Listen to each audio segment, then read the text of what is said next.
And we have crossed the threshold now, entering the Earth's atmosphere. We're at 400,000 feet, traveling 34,800 feet per second.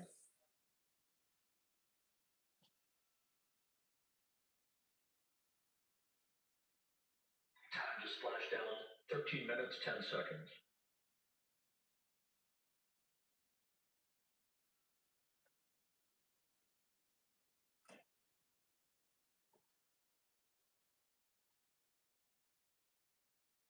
And as predicted, we've entered our communications blackout. This will be a 6-minute blackout period. No voice, no data from the crew.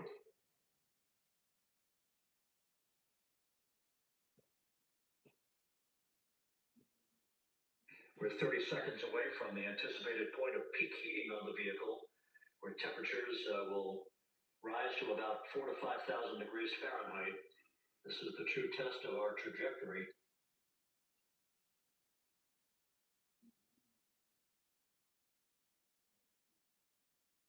And from the G5 aircraft, in the vicinity of the splashdown zone, this view of integrity. So that pinpoint of light shows the vehicle as it enters the period of peak heating in the Earth's atmosphere, the first tug of gravity being felt by Integrity's astronauts since their launch back on April 1st.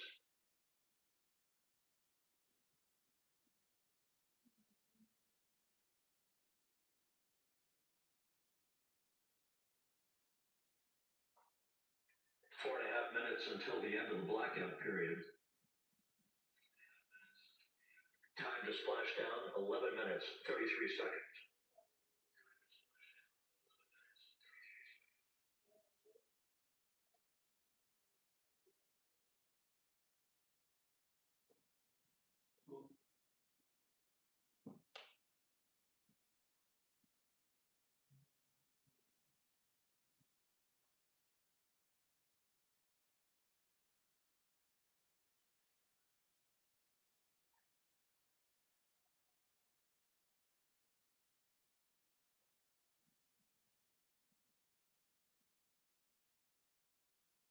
The landing and support officer reports that the P3 has acquisition on Integrity.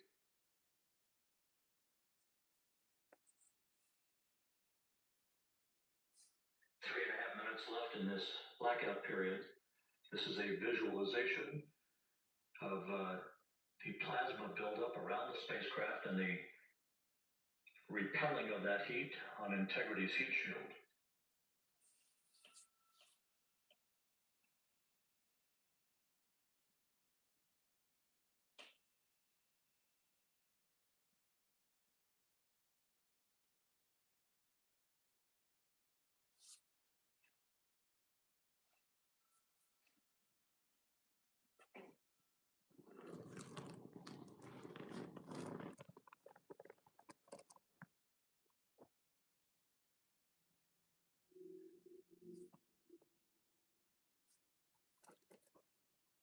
Flight Dynamics reports that airborne assets in the vicinity of the splashdown zone do have a visual on Integrity. Still 2 minutes and 40 seconds left in our blackout period. Time to splash down, 9 minutes, 35 seconds.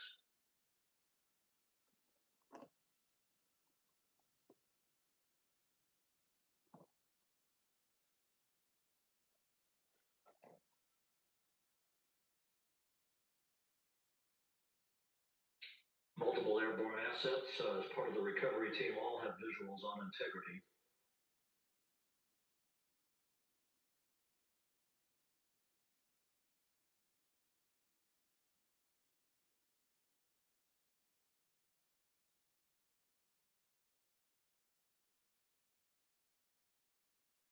And the WB-57 flying in the splashdown zone also has a visual.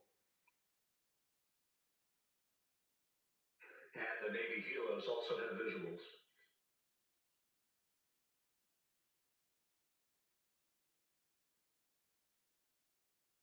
We're still in the blackout period. Still do not have communications from the crew.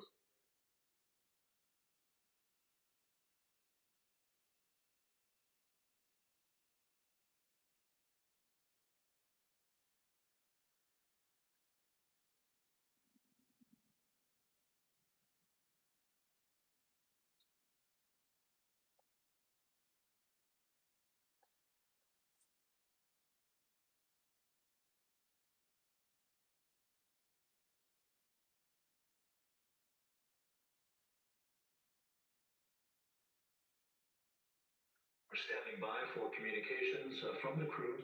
We should be out of the blackout period less than a minute from now.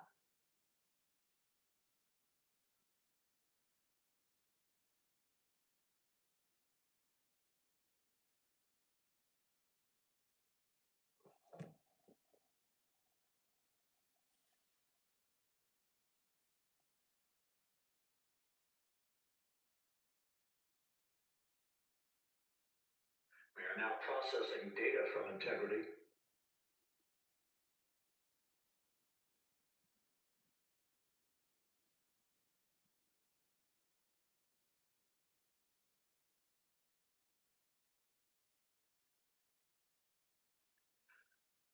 Landing and support officer reports the small boats are en route to the splashdown target zone.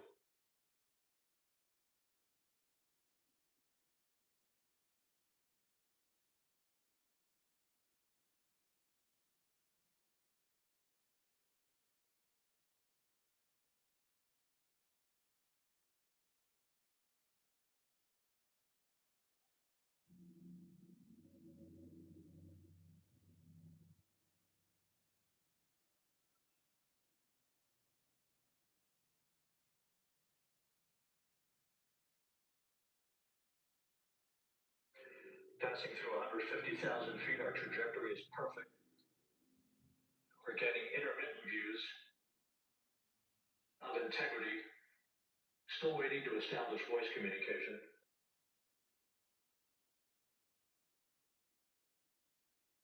Integrity, Houston, com check post blackout.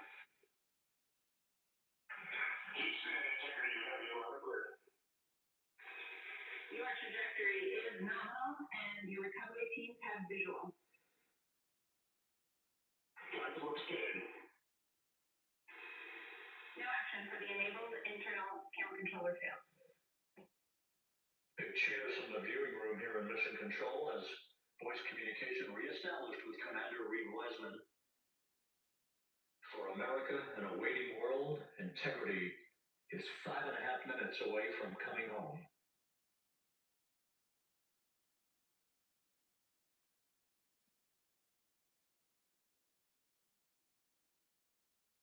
Passing 100,000 feet now.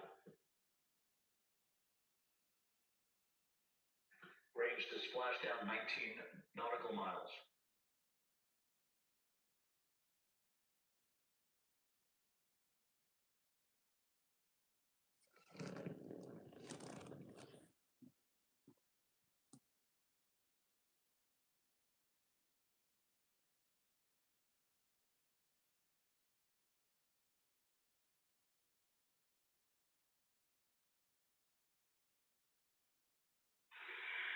Integrity impact to the camera controller fail is no cab line views of the chute.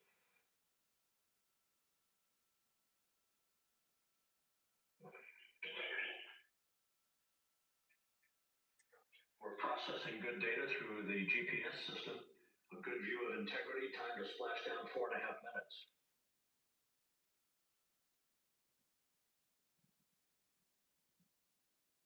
And a view of integrity from the WB-57. We're at 50,000 feet.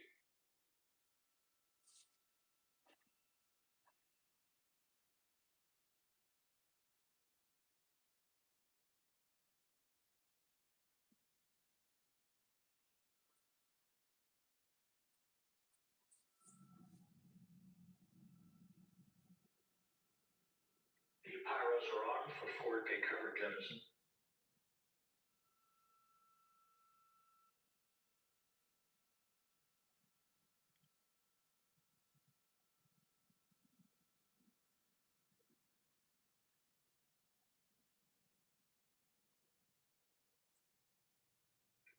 And there go the first series of parachutes. And we're on drogues. Houston, we're visual 2 drones out the window. 2 good drogue shoots. Next up, We copy, we see them. the deployment of pilot parachutes that will pull the main chutes out. Time to splash down 3 minutes and 10 seconds.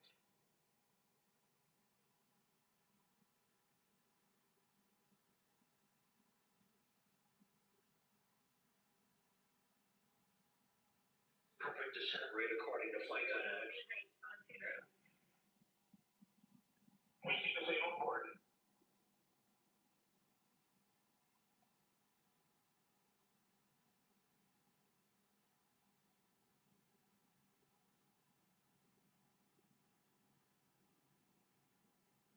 Passing through 10,000 feet.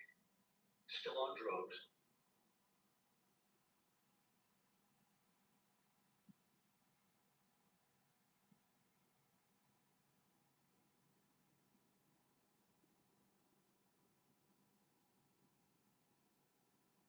Make sure deployed.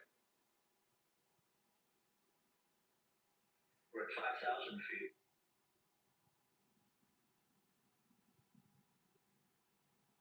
Search and recovery beacon has been activated on integrity. And we have 3 good main shifts.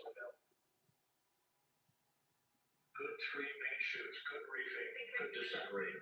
We see 3 good-looking parachutes.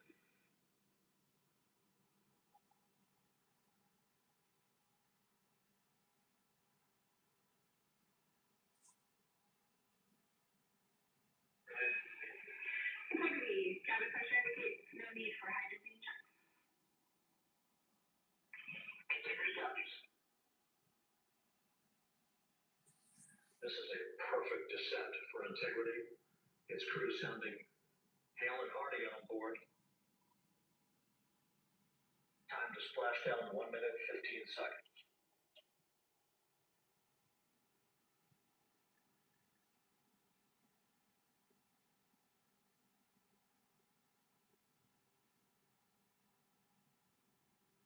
Integrity about to complete a journey spanning 694,481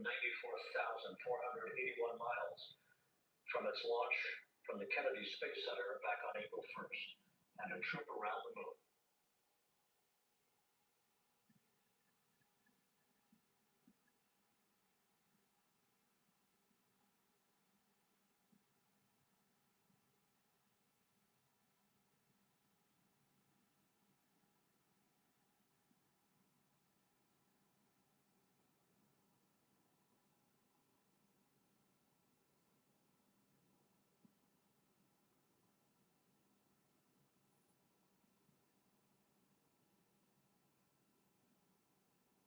Passing through 1,000 feet.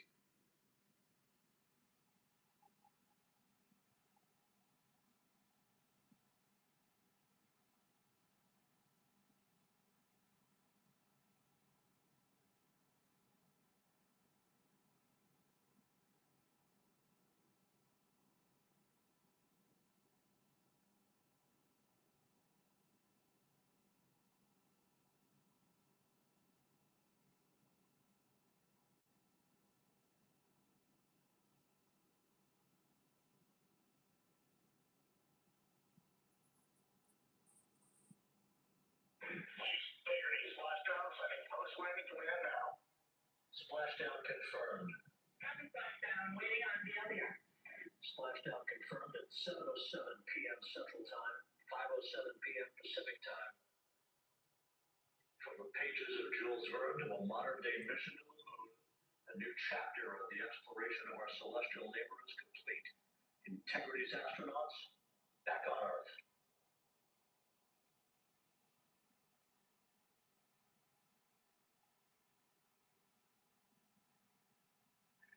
And the landing and support officer reports the vehicle is stable 1. We still will be deploying the crew module uprighting system to maintain that orientation. A perfect bullseye splashdown for Integrity and its 4 astronauts.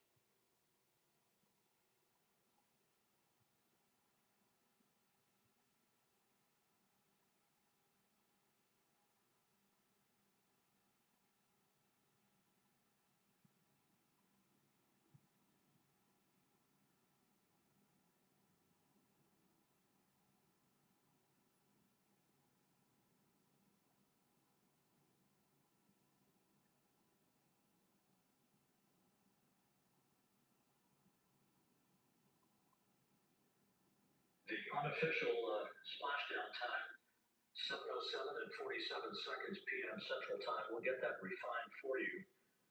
That would put the end of the mission at a mission elapsed time of 9 days, 1 hour, 31 minutes, 35 seconds.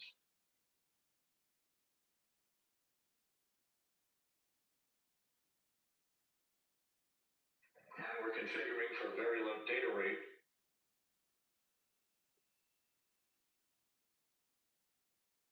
Once again, splashdown occurring in the Pacific, southwest of San Diego at 7:07 and 47 seconds p.m. Integrity Houston, contract on VLDR.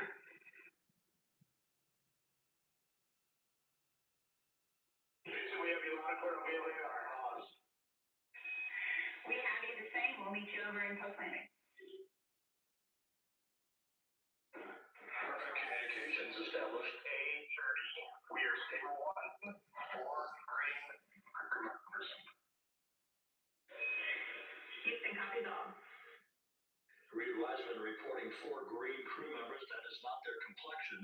That is the fact that they're in great condition. That's what that means. So stable 1, upright. The crew module uprighting system is being deployed. The 5 airbags being inflated through helium to maintain the upright configuration for the vehicle. This was a textbook entry and a textbook touchdown for Integrity. Reed Wiseman, Victor Glover, Christina Koch, and Jeremy Hansen back on Earth after a journey around the moon.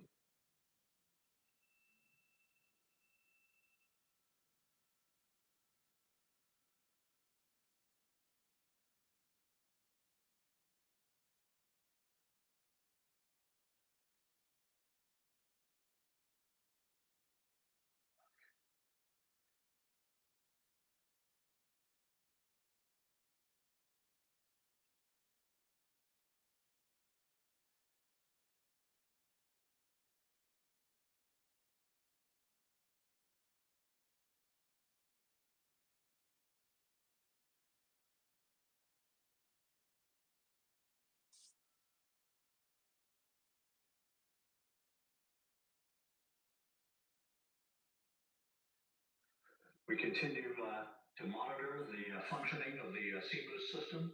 The airbags are being inflated to maintain a stable 1 or upright configuration. And there's a good view from one of the naval helicopters hovering overhead. Reed Wiseman reporting 4 green crew members, meaning they're all in excellent shape.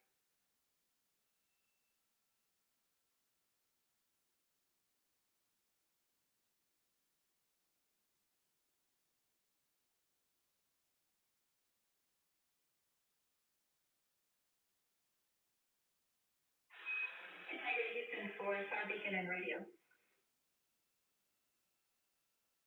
Star Beacon is in 406, and we're firing it for you now. Go ahead. We see beacon on. However, the recovery team is not seeing the signal. Your Star radio uses the same antenna, so you may run into trouble with the radio. Okay, copy, and we're also firing the stat logo now.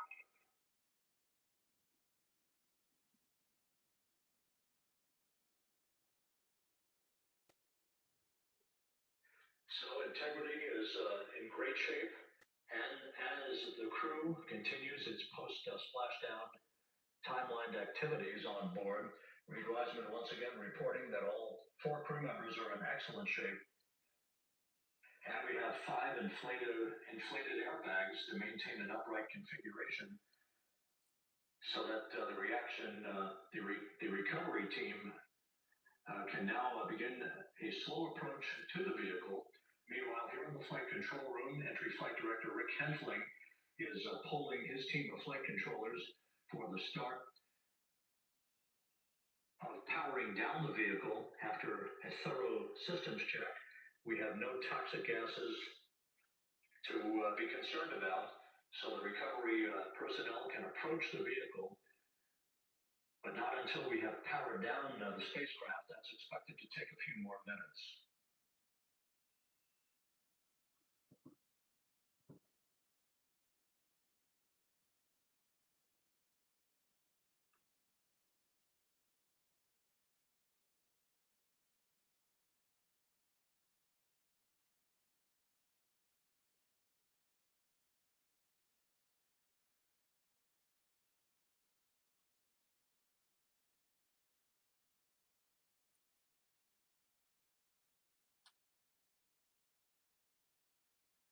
Integrity back on Earth, following its historic flyby of the moon.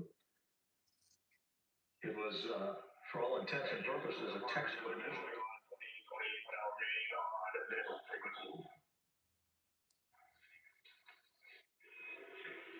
We copy.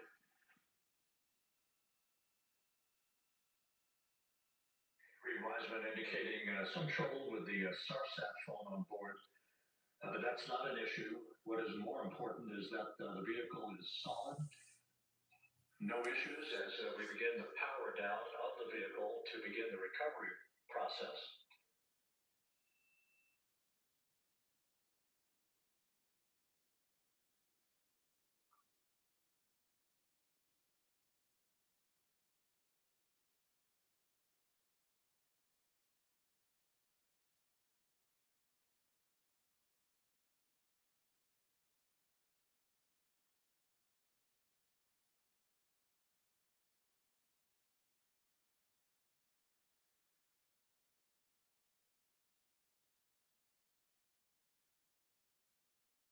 The propulsion officer here in Mission Control reports that we have safed the prop system on Integrity.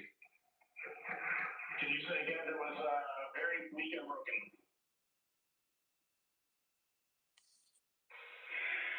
Integrity, Houston did not call.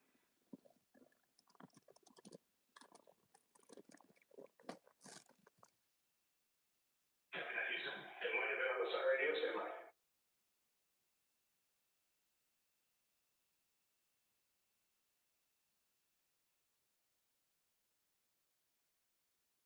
All of the milestones were executed in perfect fashion. Integrity entering the Earth's atmosphere right on time,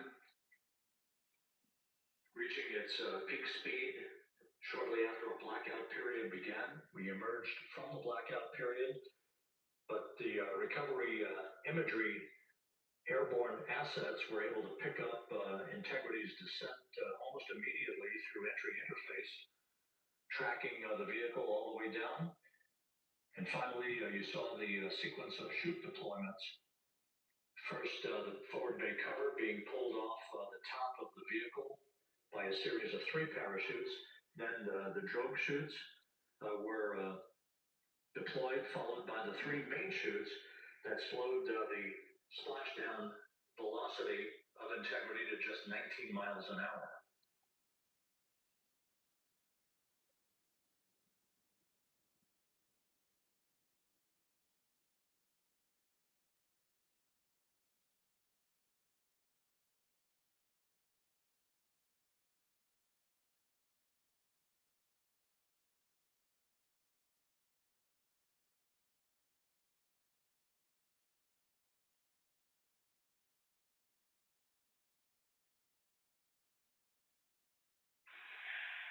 Integrity, Houston, with no joy on SAR and SAT phone, we'd like you to come in an additional 15 minutes for a total of 30-minute power down delay.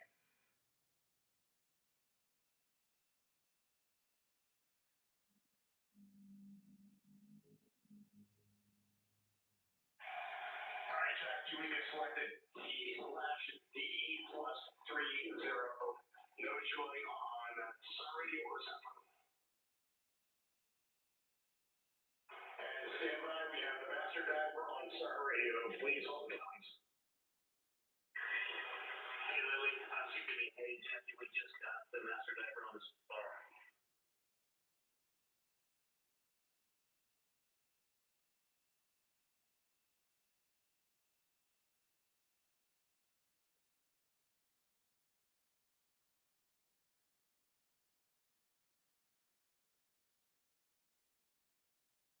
A good view of one of the fast boats. Integrity, Houston, if you are happy with your call with master diver, you can go back to the 15-minute power down.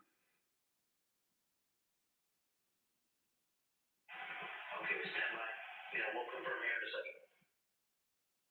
The crew on board Integrity coordinating with the flight control team in Houston here in Mission Control on the timing of the power down of the vehicle, which will be the precursor to the recovery teams approaching the spacecraft.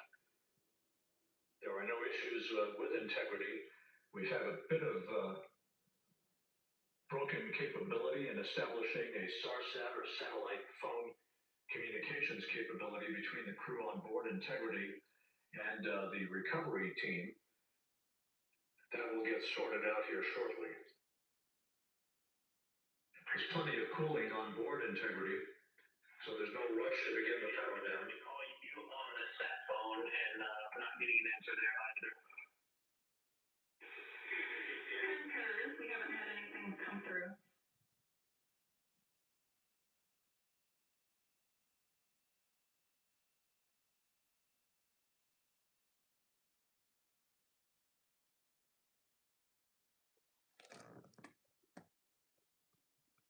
And Houston, if you can relay to recovery that we hear them, but it does not. But it does not appear as though they are hearing us.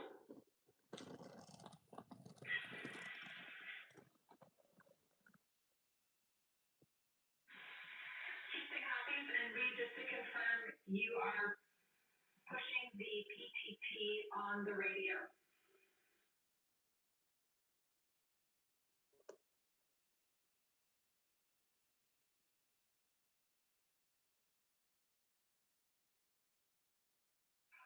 So as we continue to sort out the communications between Integrity and the recovery teams, we are standing by for the initiation of the power down procedures that, as you see, the recovery teams are moving towards the side of the capsule. The next major event will be the erection of that large inflatable raft called the front porch that will be the port of call for the crew as they're being extracted one by one from the vehicle.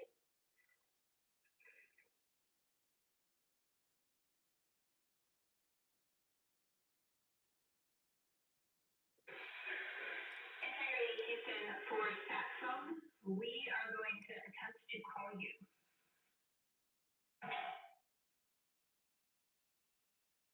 Yes, anyway. And yes, we are pushing the push to talk. The two buttons on the left side of the radio, both of the up down arrows. We are utilizing them. I'm rebooting the radio to see if we get good ones. We copy all, and just to confirm, you are seeing that you're touchdown plus 330 for power, correct?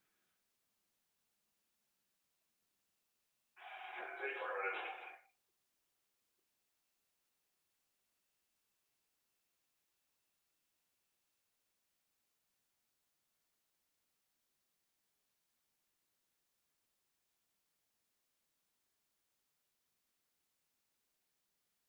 We are trying a backdoor approach to have mission control here call the crew on their satellite phone. This is all part of the coordination for the power down of the vehicle that will initiate the actual recovery operation. The first boats with the Navy divers on board are standing by, waiting to close in on Integrity to begin the process of erecting the large inflatable raft. That's called the front porch. That will be where the astronauts are extracted from so that they can have a few minutes to get their land legs back before they're hoisted aboard the Navy helicopters for a flight back to the deck of the USS John P. Murtha.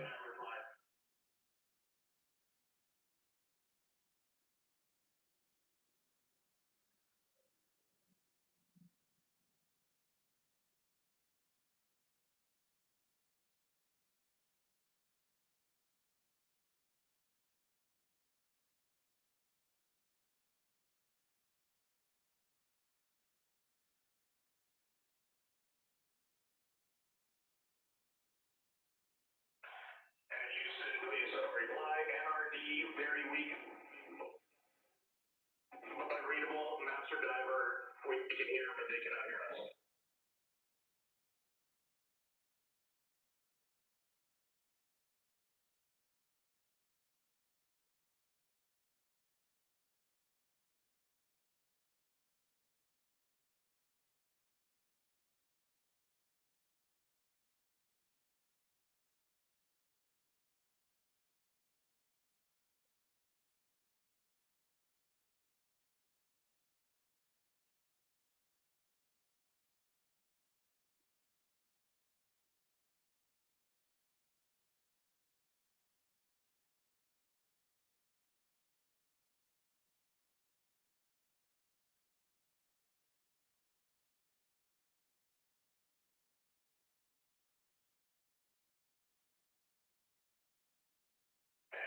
question on OE1. Is there any chance of pass into NRD?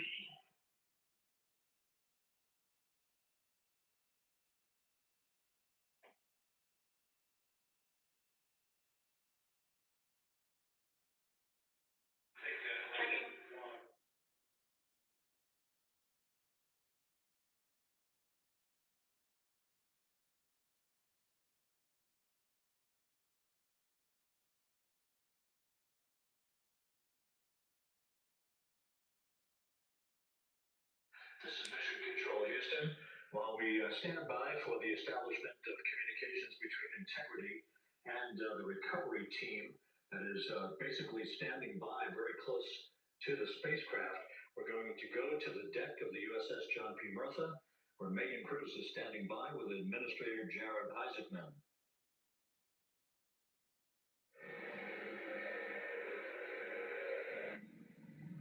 Hey, Rob, yeah, just such an honor to be able to be here on the ship, to be able to share and experience this moment with everyone together. And of course, as you just said, yes, here with NASA Administrator Jared Isaacman. Administrator, how did you feel getting to witness this and seeing NASA at its best?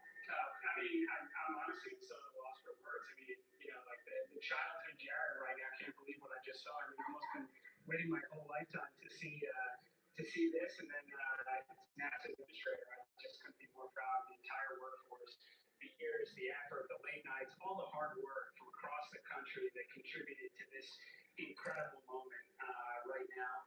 And incredibly grateful too for our teams here on the John P. Murtha right now. Yeah, look at the miners here. What do you guys think? We just brought some astronauts back to the moon, huh?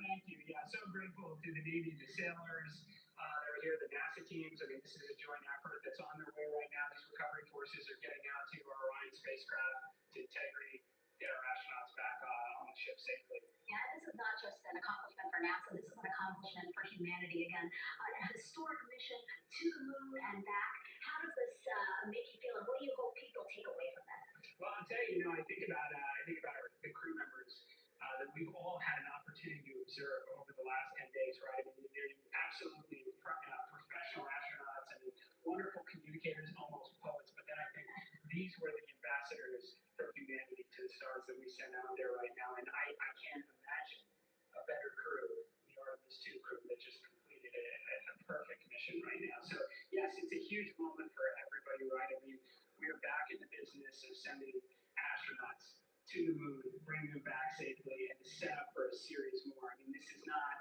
a once in a lifetime, which you hear sometimes around here. It's like, this was a once in a lifetime. No, it's not. This is just the beginning. We are going to get back into doing this with frequency, sending missions to the moon until we land on it in 2028 and start building our base. Yeah, are we going to build on the momentum for Artemis III? It's just around the corner. Absolutely. So that's part of me too. I can't wait to get the crew off of integrity right now, but also getting integrity back on the ship so we can start taking a look at it, because all that data is so precious to us right now. We're going to definitely want to take a good look at the thermal protection system. We're going to want to download all the data they couldn't transmit back to us and use that to inform Artemis III. But we're already making progress, right? You have SRB segments already showing up at KSC. Core stage for Artemis III is rolling out on April 20th. We're getting mobile launcher 1 back in the vehicle assembly building. So yes, there is a lot to celebrate right now on a mission well accomplished for Artemis II. And at the same time, we got to start getting ready for 3. Amazing. And last question, for people who joined us for all 10 days to see what we can accomplish together with our international partners, what do you think about the fact that we're going to keep doing this more and more and more? It's incredibly exciting. Yes, it's the contributions, like the best and brightest across the NASA workforce from across the country, our industry partners, our international partners. We had a Canadian Space Agency astronaut on board of Jeremy. We had the European Service Module. And you think, in the days leading up to this launch, 48 hours prior to launching Artemis II, I was meeting with the Italian Space Agency. We signed a memorandum of understanding to build a habitation module on the moon. You have countries, all of our allies and partners coming together saying, we are committed to this effort. We are returning to the moon. We're doing it to stay. We are building that enduring presence. We're going to master the skills on the surface of the moon so someday we can undertake missions to Mars. It's just an incredibly exciting time, and we're not absolutely. And speaking of everyone, one more time, we're going to ask the crew here. You guys ready to land on the moon? Love that. Okay, well, thank you so much, Administrator. Appreciate you being here. We're, of course, going to stay on to watch the crew get extracted from Orion. So stay tuned, and we'll see you back here shortly.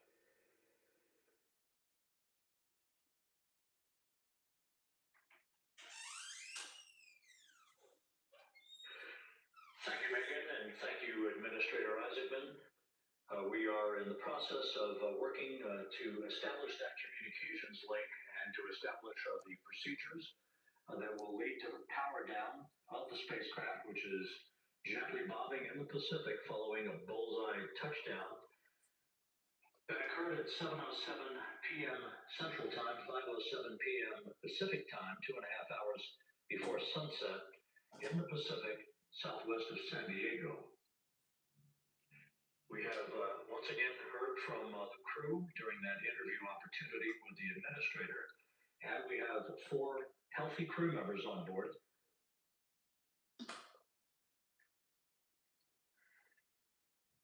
We now have confirmation that the vehicle has been powered down as per the procedures. So we have vehicle powered down, and the flight control team here in Houston, Flight Director Rick Hensley, has handed over mission authority to the Exploration Ground Systems team out of the Pacific. Now, we will physically not get off console with this team until the crew has been extracted into the front porch, that inflatable raft that will be erected along the side hatch of Integrity. So we're standing by for that in the next step in the recovery procedures. But everything is in great shape, and we have 4 healthy crew members on board the vehicle.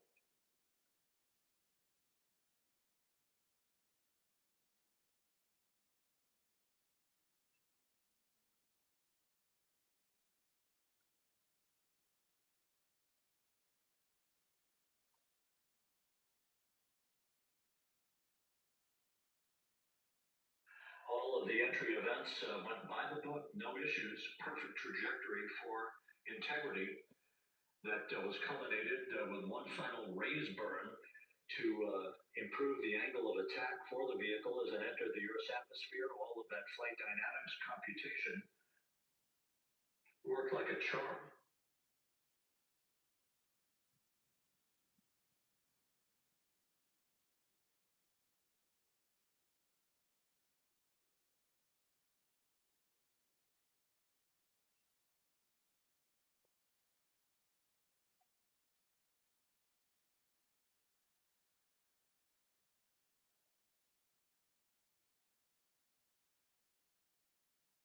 So we are standing by for the recovery team to approach Integrity and begin the process of erecting that inflatable raft called the front porch, which will see the crew members be extracted from the hatch of Orion into that inflatable raft before they're hoisted aboard 2 Navy helicopters in a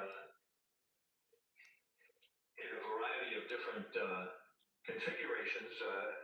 Each crew member will be hoisted in sequential fashion and alternating fashion, 2 crew members for each helicopter before they turn around to head back to the John P. Murtha. Once on the deck of the ship, they'll be brought into medical bay for comprehensive medical exams. But Reed Wiseman has reported several times that the crew is in excellent shape.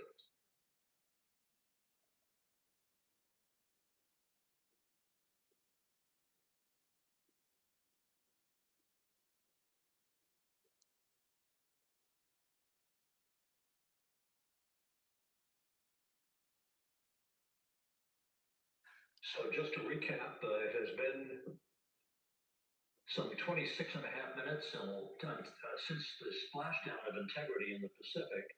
The vehicle is in excellent shape. It performed like a champ all the way down through the Earth's atmosphere. All of the vehicle functions were checked off in excellent trip hammer fashion. The parachutes all deployed as planned. Splashdown occurring at 7:07 p.m. Central Time, 5:07 p.m. Pacific Time.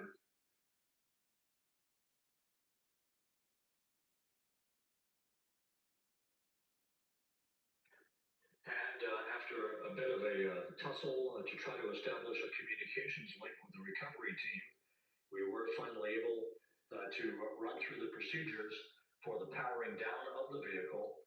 We've handed over mission authority to the Exploration Ground Systems folks out in the Pacific, and the recovery team will be approaching the vehicle shortly to erect the inflatable raft called the front porch before opening the hatch to integrity to bring the crew members onto that raft before they're hoisted onto two Navy helicopters, two crew members for each helicopter, before they're flown back to the deck of the USS John P. Martha.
This is Mission Control Houston. After talking to the flight dynamics folks, we have a bit of a refinement on the splashdown time for you. Their computation shows a splashdown time of 7:07 and 27 seconds p.m. Central Time, 7:07 and 27 seconds p.m. Central Time.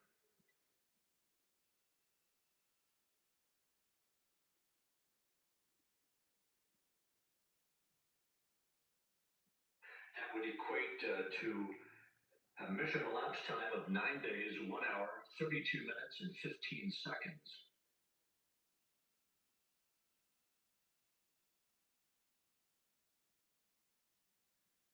Once again, from Flight Dynamics, a splashdown time of 7:07 and 27 seconds p.m. Central Time. That would equate to a mission elapsed time of 9 days, 1 hour, 32 minutes, and 15 seconds.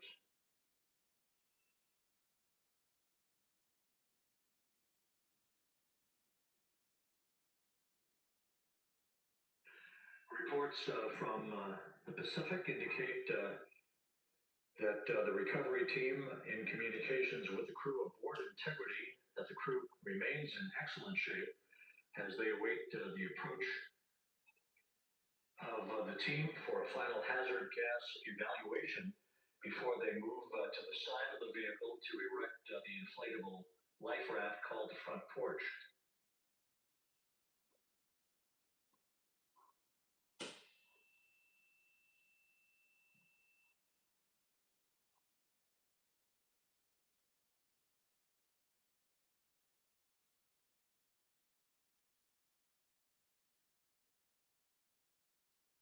Again, no issues with integrity. The vehicle is powered down. All of its systems are now safed. We have handed over mission authority to the Exploration Ground Systems folks in the Pacific, but we will not stand down and have the entry flight control team depart its positions until that inflatable raft, the front porch is erected, the hatch open, and the crew having exited the vehicle. So that's the next step in the recovery process that will lead to the hoisting of the crew members.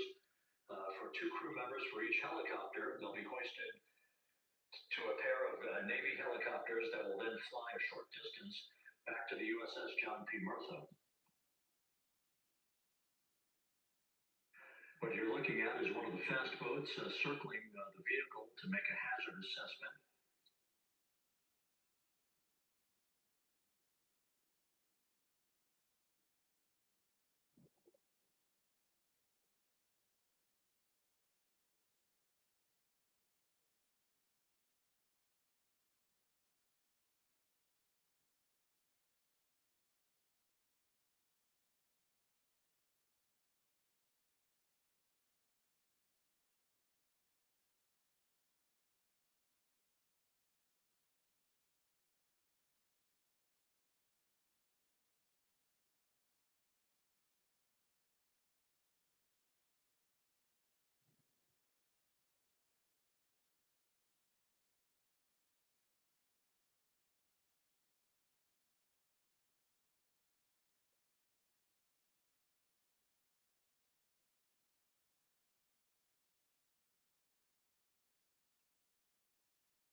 This is Mission Control Houston. Once again, you're watching the initiation of the recovery of the Artemis crew aboard Integrity.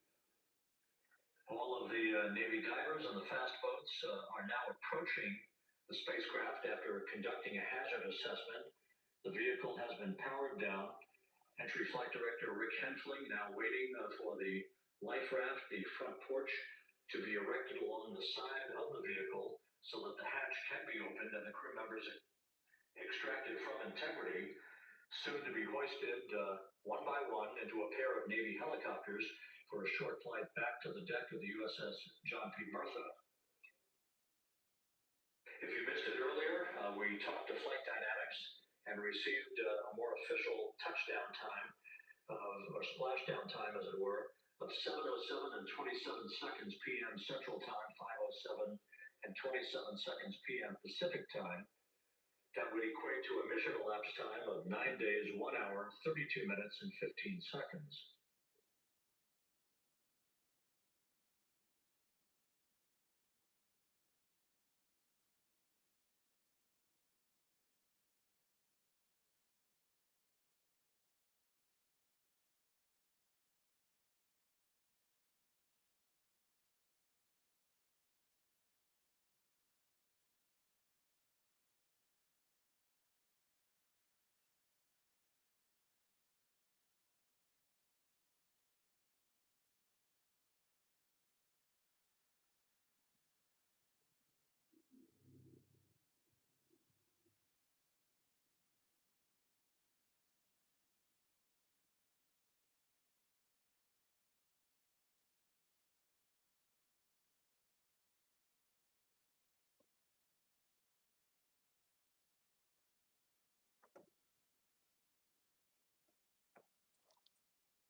Continuing to get excellent views from the imagery assets out at sea in the Pacific of integrity. We continue to get good reports from the landing and support officer who's in contact with the recovery team that the crew is in excellent shape, no issues.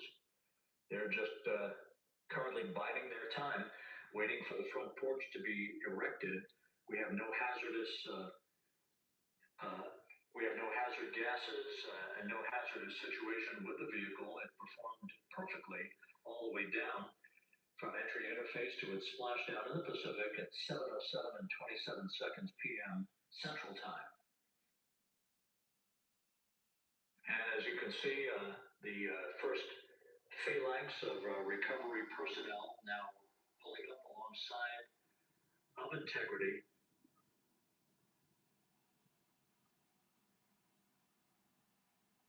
This includes Navy divers and Navy flight surgeons and other recovery personnel who have trained for several years for this recovery process.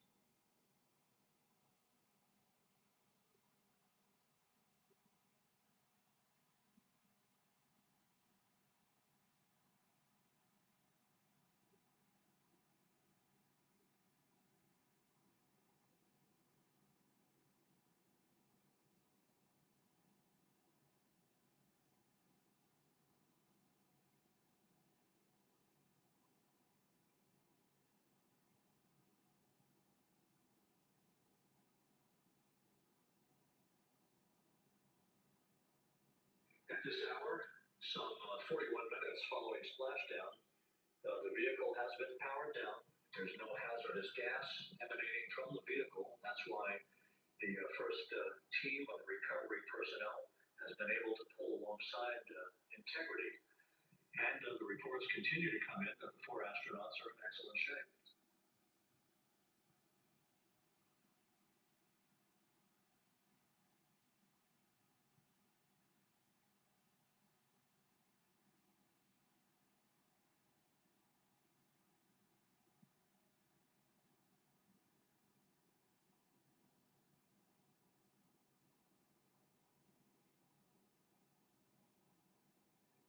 Yes.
This is Mission Control Houston, continuing to watch the initiation of the recovery of Integrity's astronauts. One by one, they'll be brought out of the spacecraft onto a large inflatable raft just a short time from now. In the meantime, we can go back to the USS John P. Murtha, where my colleague Megan Cruz is standing by to provide her situation report. Megan, can you hear us?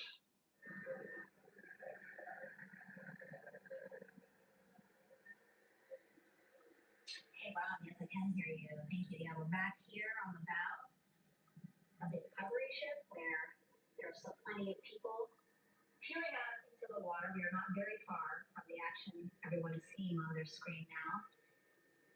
The Orion spacecraft, Integrity, in the ocean, surrounded by a number of recovery boats.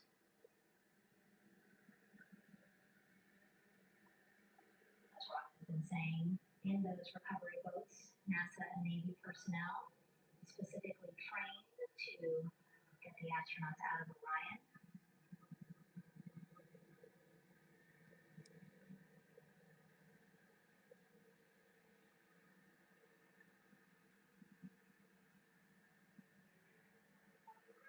Some of our wide shots, you can probably see that there are 6 boats out in the water. More than 40 people out in the water right now on those boats.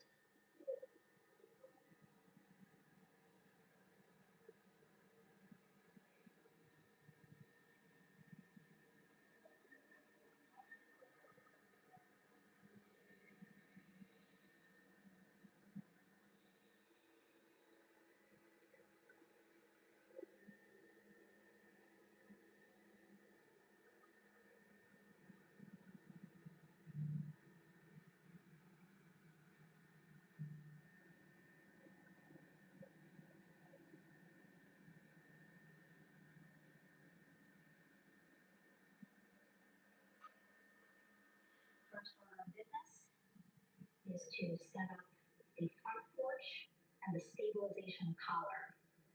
You might also hear it referred to as a stack collar. Basically just to make sure that Orion stays upright, doesn't sway in the water too much, again, to make it easier for recovery forces to get the astronauts out.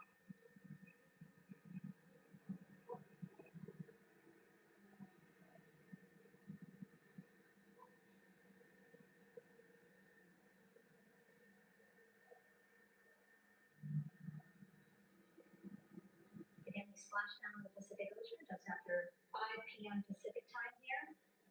It's a requirement by now be able to get the crew out of Orion within 2 hours of splashdown. So doing great on time so far. Plenty of time. No rush either.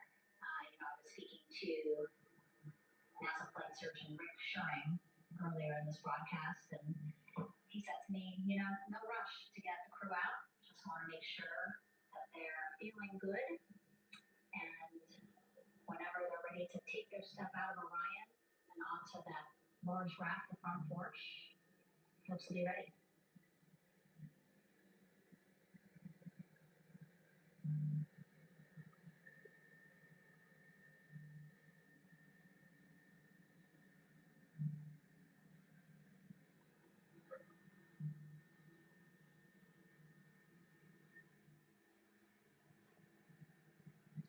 And as there are mission audio loops in mission control in Houston, there is a mission audio loop here on the ship.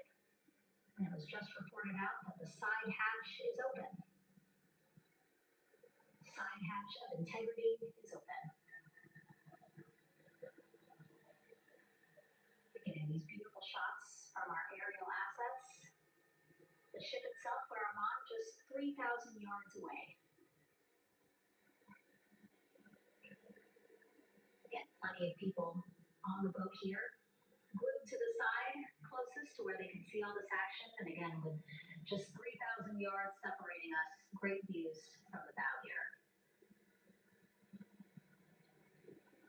You can see now that the side hatch is open. One of the Navy personnel is about to get inside there.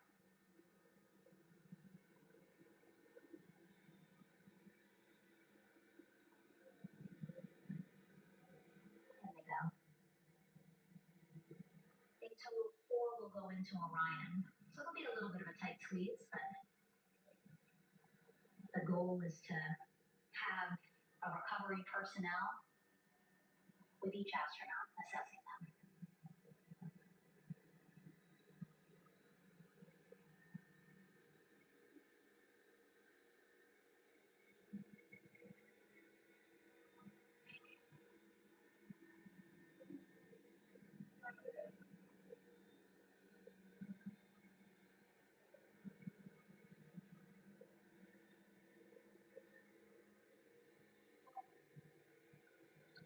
Boat's getting closer now. Again, that one that's right up against Orion, those are the divers that will go in to the spacecraft to check on each of the astronauts. These other boats will begin doing a number of things, putting on that stabilization collar onto Orion, building that front porch. Eventually, they will retrieve the parachutes, as well as tow Orion back to the well deck of the recovery ship here.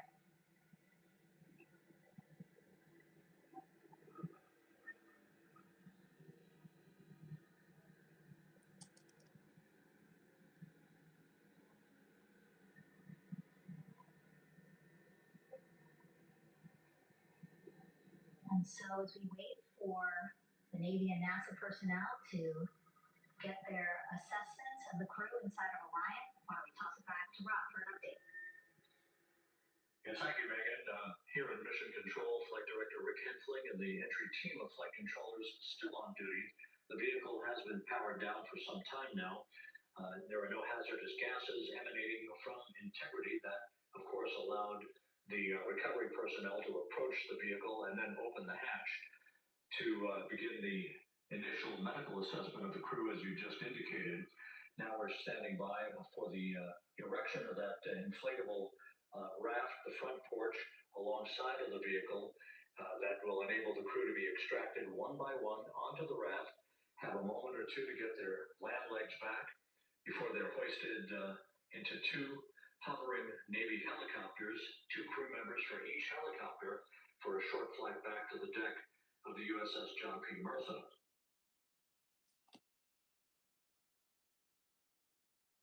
All of Integrity's systems operated flawlessly throughout the course of the approach to the Earth, the entry into the Earth's atmosphere, and all of the key milestones. that followed in this high-speed return to Earth for integrity, a mission that spanned more than 694,000 miles from the vehicle's launch from the Kennedy Space Center atop the Space Launch System back on April 1st.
As we mentioned at the top of the broadcast, the last time that the Apollo program saw a splashdown in the Pacific was Apollo 17 back on December 19th, 1972.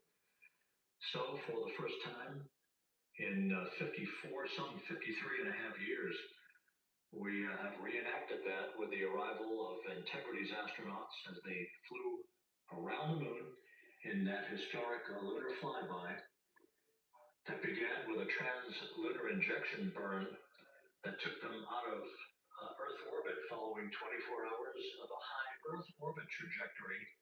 The high Earth orbit trajectory enabled flight controllers here to have a full 24 hours to evaluate the systems on Integrity and the condition of the crew before they would commit to flying to the moon.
With the side hatch of Orion having been opened to set the stage for the erection of the inflatable life raft, known as the front porch, to be erected alongside the spacecraft for the extraction of the crew, let's play for you an interview that my colleague Megan Cruz conducted on the USS John P. Bertha with Navy diver First Class David McMahon that explains how this process is unfolding. Okay, Davey, so you and some of your team, one last look over of the stabilization collar, correct? That's right. Okay, so what is the stabilization collar? This is what's going to stabilize the capsule out there in the ocean. We don't know how good the weather or the waves will be in that day, so this will help prevent any unnecessary occurrences from happening, stabilizing the capsule and the astronauts inside. So basically, this is a float that will go around Orion. I'm assuming that what they're doing right now, these are the lines that will attach the collar onto Orion. That is correct. And so what are they doing here? We've got the lower line that will secure the inflation device before we inflate it. That gives us the guide that it's secure in space, and then we'll inflate it. And then once that is done, we'll undo all the carabiners and get this orange line on top tied in the same fashion. And then this will be secured to the capsule, and the astronauts can safely take in for steps out of the capsule through the front porch. Okay, and how long will it take them to set up the stabilization collar? Definitely able to handle this in under 10 minutes. Okay, wow. And then you just mentioned the front porch. So basically, after they set up the stabilization collar, then they set up what's called the front porch here. That's correct. Okay, and what's the front porch? Front porch is basically a bigger waiting room for the astronauts to sit in while we wait for the helicopters to jump and grab them. Okay, so the medical team that was inside with the crew, they're going to help them out and onto the front porch? That is correct. And then what happens here? We have higher trained medical personnel also on board the front porch that will give them look overs and just make sure they're okay while we wait for the helicopters to show up. Okay, how does it feel? I mean, your team, you, to be part of a mission that's returning astronauts from the moon in more than 50 years? We are extremely honored to be a part of this, as well as bigger mission to the Navy and joining up with NASA to do great things. And do you feel like you're your team already? Yes, that's very ready. Cool. All right, thank you so much. Yep.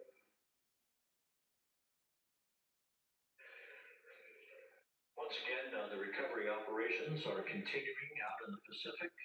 We shortly should see that life raft, the front porch, erected alongside the side hatch of the vehicle.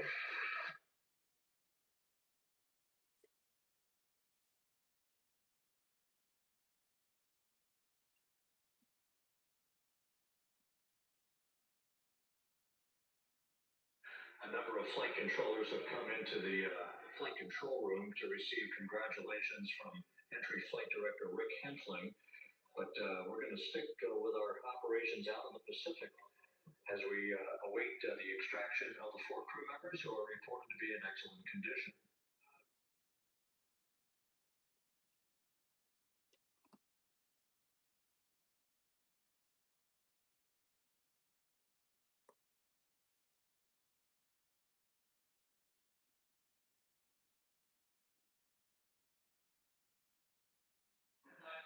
Again, while we stand by for that front porch to be erected alongside the side hatch of the vehicle, let's go back to the USS John P. Bertha and Megan Cruz. Megan?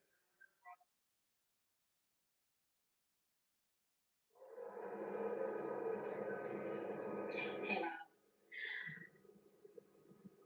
Pausing now to listen to some internal audio loops again. The operations team here on the ship communicating with everyone out on the water. It seems like currents are hindering them a little bit from unfurling and inflating the stabilization collar as well as the front porch. But again, the requirement to get the crew out within 2 hours of splashdown, plenty of time. So no concerns just yet. But as calm as the water looks, yeah, it looks like it's hindering the teams just a tad.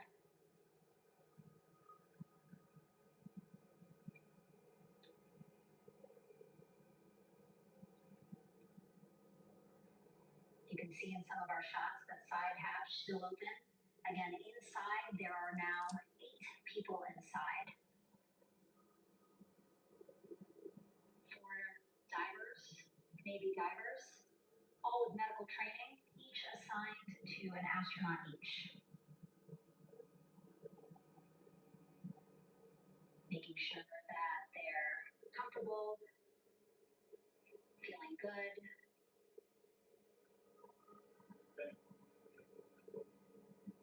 As you heard us say in the broadcast, they expect a little bit of discomfort. Again, these astronauts just traveled back to Earth at 25,000 miles an hour, a nearly 695,000-mile journey around the moon.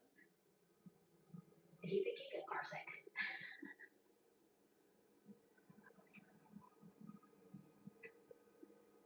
Again, 6 boats out there, lots of gear with them, just in case, right? As we said, the crew reported feeling great. But again, all those folks out there, in case they weren't, right? NASA is all about making sure we think about every situation that can happen.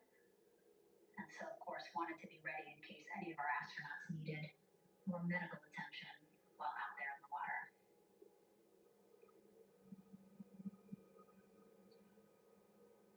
You see now teams again trying to set up the stabilization collar and front porch for the crew to get out of Orion. They need both, right? The stabilization collar will keep Orion from swaying as you see it is doing now.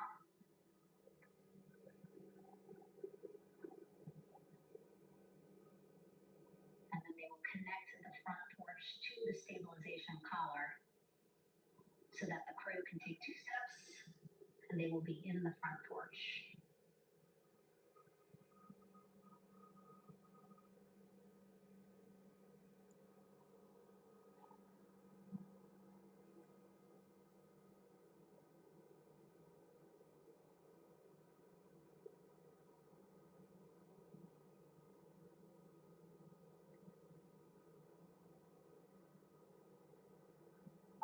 Chatter on the mission audio loops, that's a good thing. Again, things proceeding pretty nominally, even if they're fighting some currents out there on the Pacific Ocean.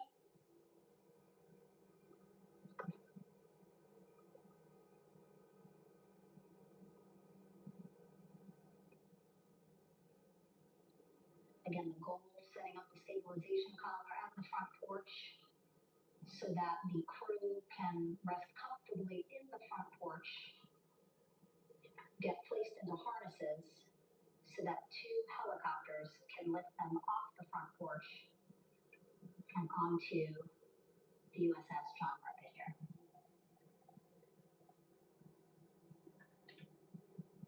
The helicopters are going to take turns picking up an astronaut. So again, Helo 1 and Helo 2.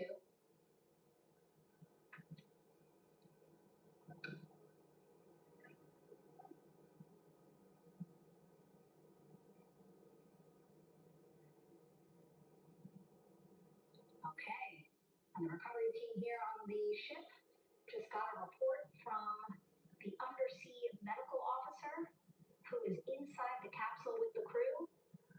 He is reporting all 4 members are green. All of our 4 astronauts, Reed, Victor, Christina, Jeremy, green, meaning they are feeling great, not the complexion of their skin. They are feeling great, happy to be home, and ready to be extracted as soon as possible.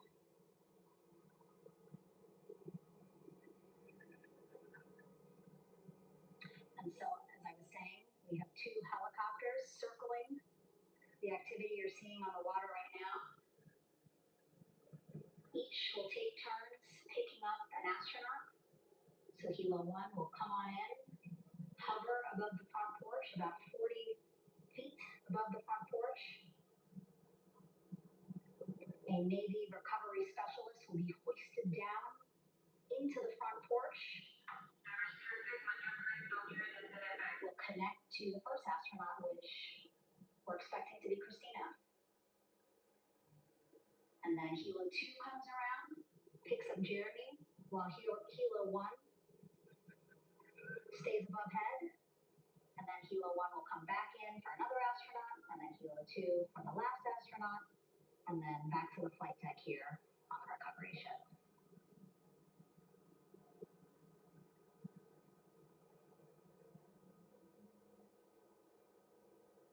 I was talking to Assistant Artemis Recovery Director Paul Sierpinski. He said helos are a much quicker, safer way to get on board. They did actually consider boats, but then if you think about it, longer time, the crew would have to move through more of the ship. This way the helos will give a more direct, quicker route to the medical bay for all 4 astronauts.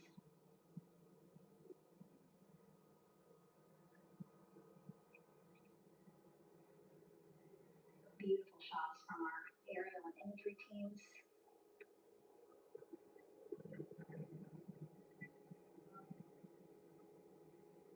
Clouds have dissipated for a clear view from the bow of the recovery ship here.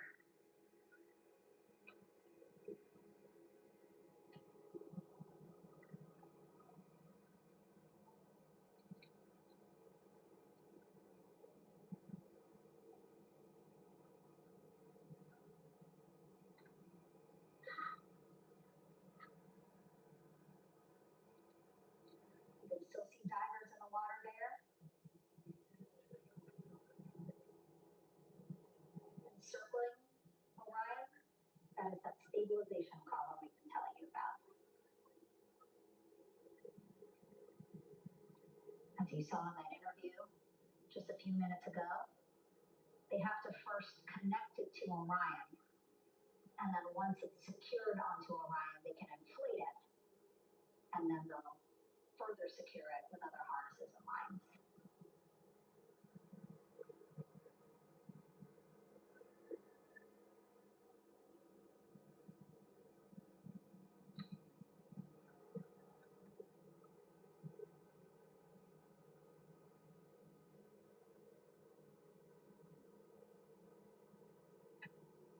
About an hour and 10 minutes since splashdown in the Pacific Ocean here.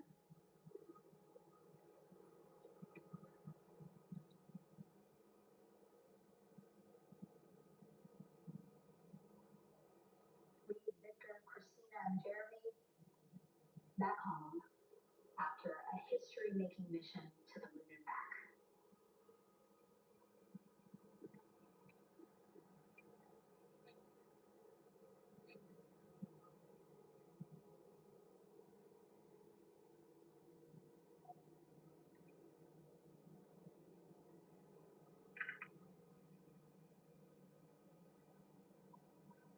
And if you missed what we said just a couple of minutes ago, the undersea medical officer inside with the crew in Orion, reporting all 4 crew members feeling great.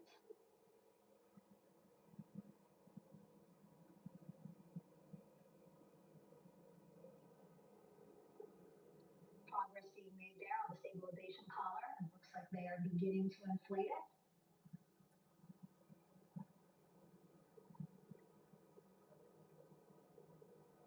And it looks like they're starting to unfold the front porch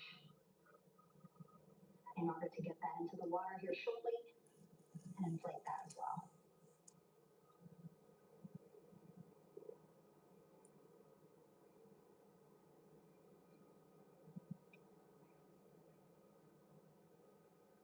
Again, more than 40 people out in the water right now. And those Navy and NASA personnel have been in the water for now about 4 hours.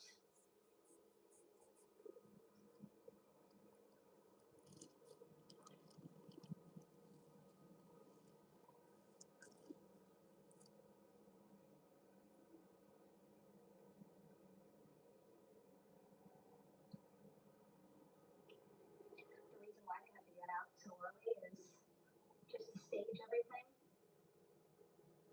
And actually here on the ship,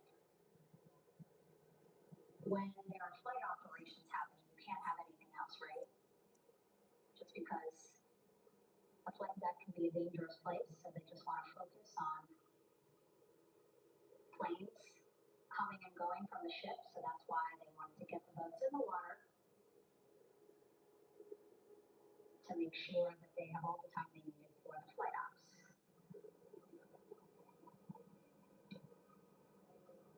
And then the same crew here out in the water, they will stay out in the water for a number of hours after they recover the crew and get them back on the ship, because then they have to recover. All right.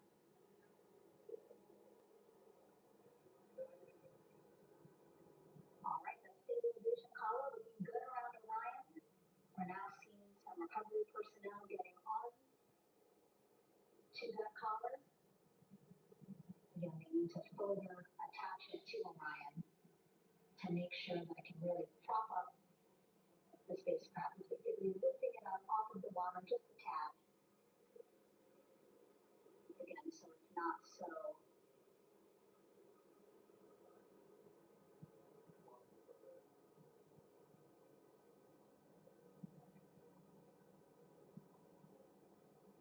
so it doesn't sway so much in the water there.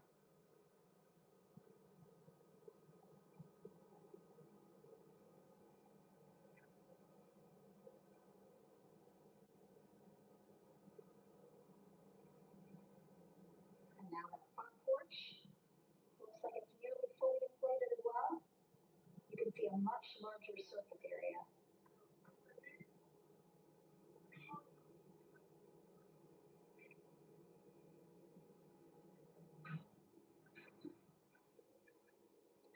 So once the crew get out of Orion, they can stretch their legs a little bit on this front porch, get some fresh air,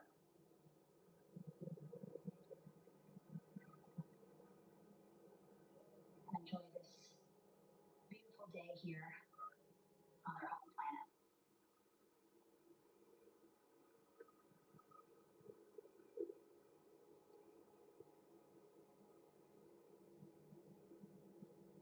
It appears teams now are about to connect the front porch to the stabilization collar.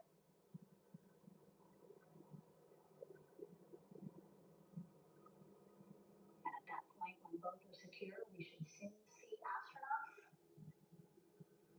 come out of Orion.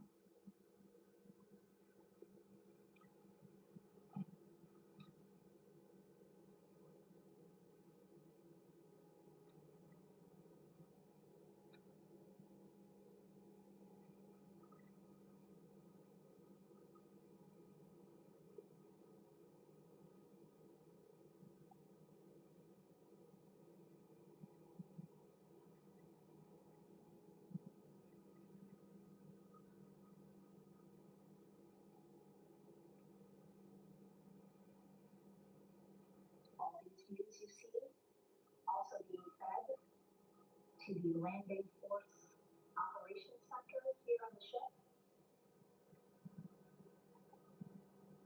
Of course, it's very important for our recovery teams leading the mission to have all the views that you're seeing as well. Again, listening to their communication loop here on the ship. Very quiet, which is a good thing. And things are going pretty nominally, meaning as expected.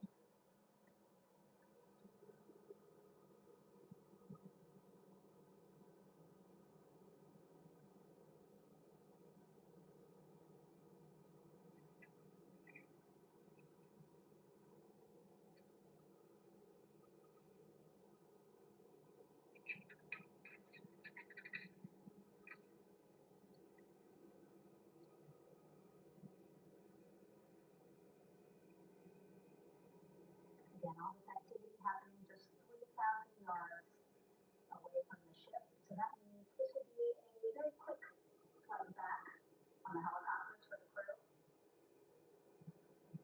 2-3 minutes, and then we'll be back here on the ship.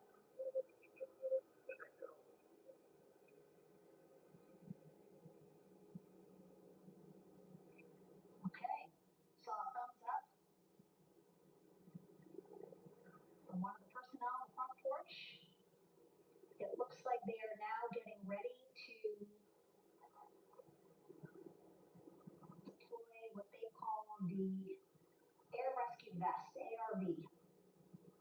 And so this is the harness that each crew member will get into in order to be hoisted into the helicopters.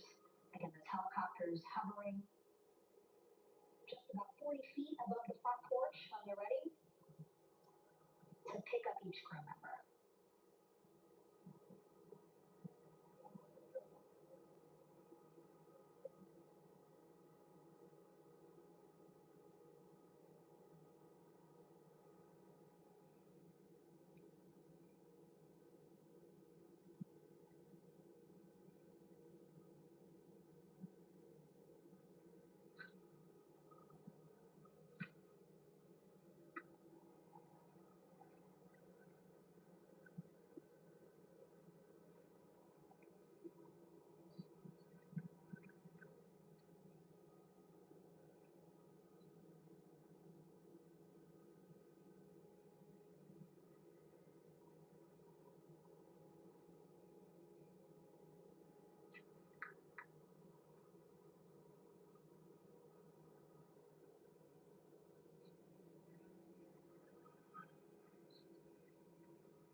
This is Mission Control Houston.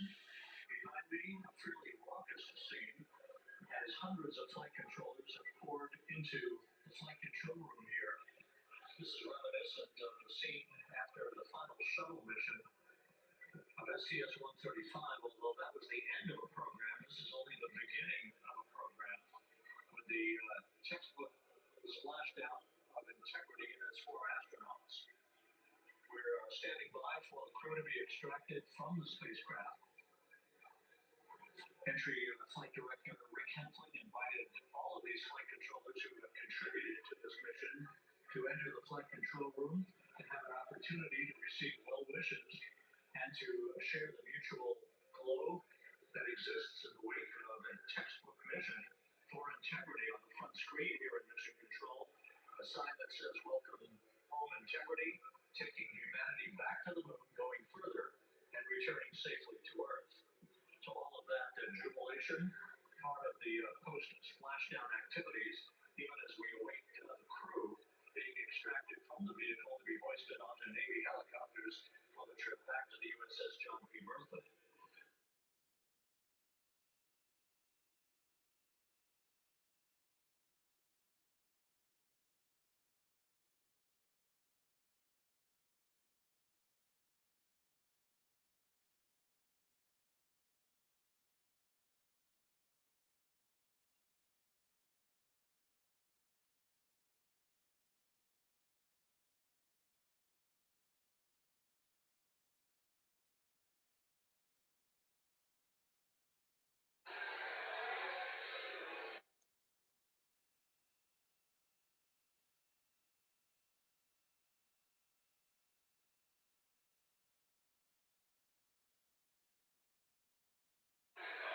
Once again here in Mission Control, this view of the Artemis Flight Control Room, known as the White Flight Control Room. This is the old shuttle flight control room, and now is the home of Artemis missions to the moon and beyond.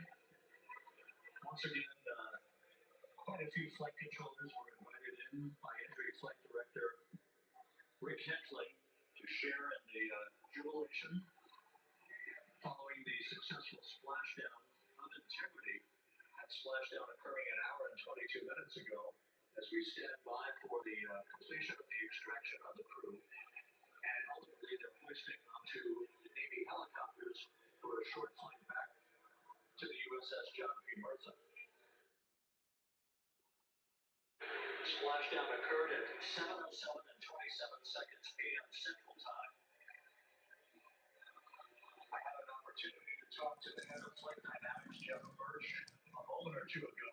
He said the trajectory of integrity coming through the Earth's atmosphere was so precise, they've never seen anything line up on a ground track like today's entry by integrity for a splashdown southwest of San Diego.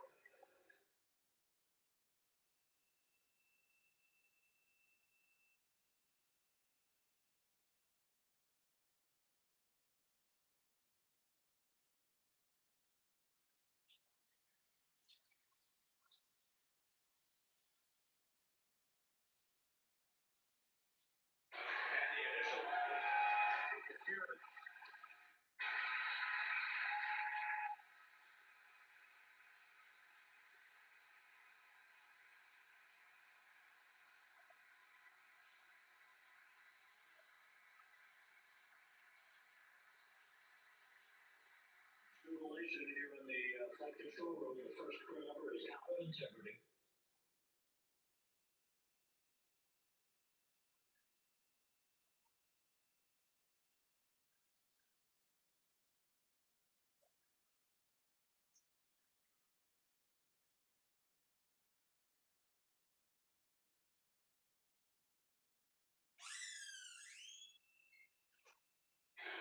We are expecting the other crew members momentarily to be extracted.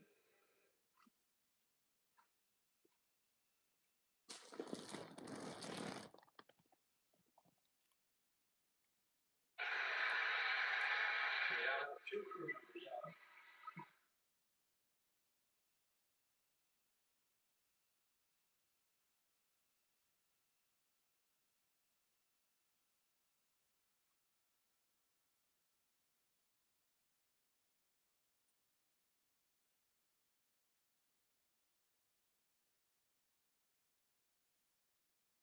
Two crew members out, two to go.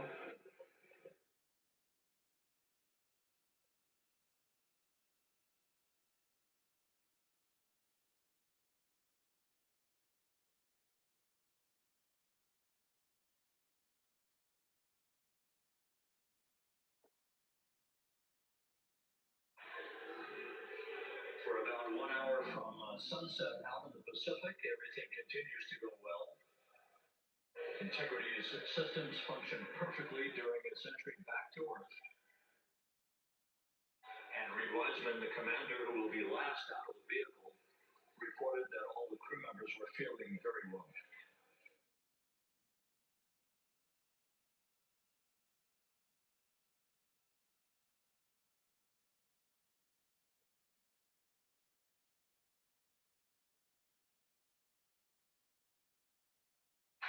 Crew member number 3 now out.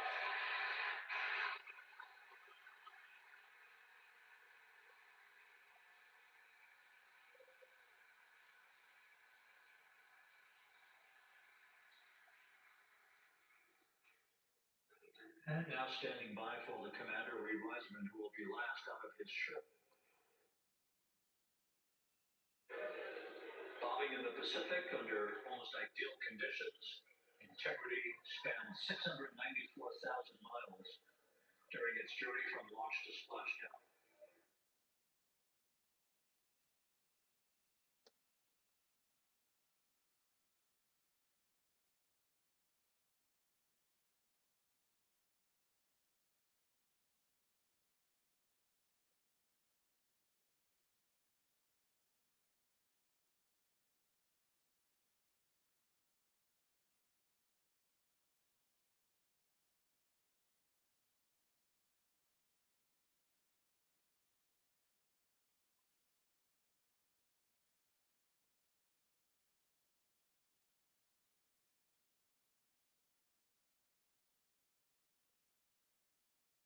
And we now have Reed Wiseman out of the vehicle, all 4 crew members now out of Integrity.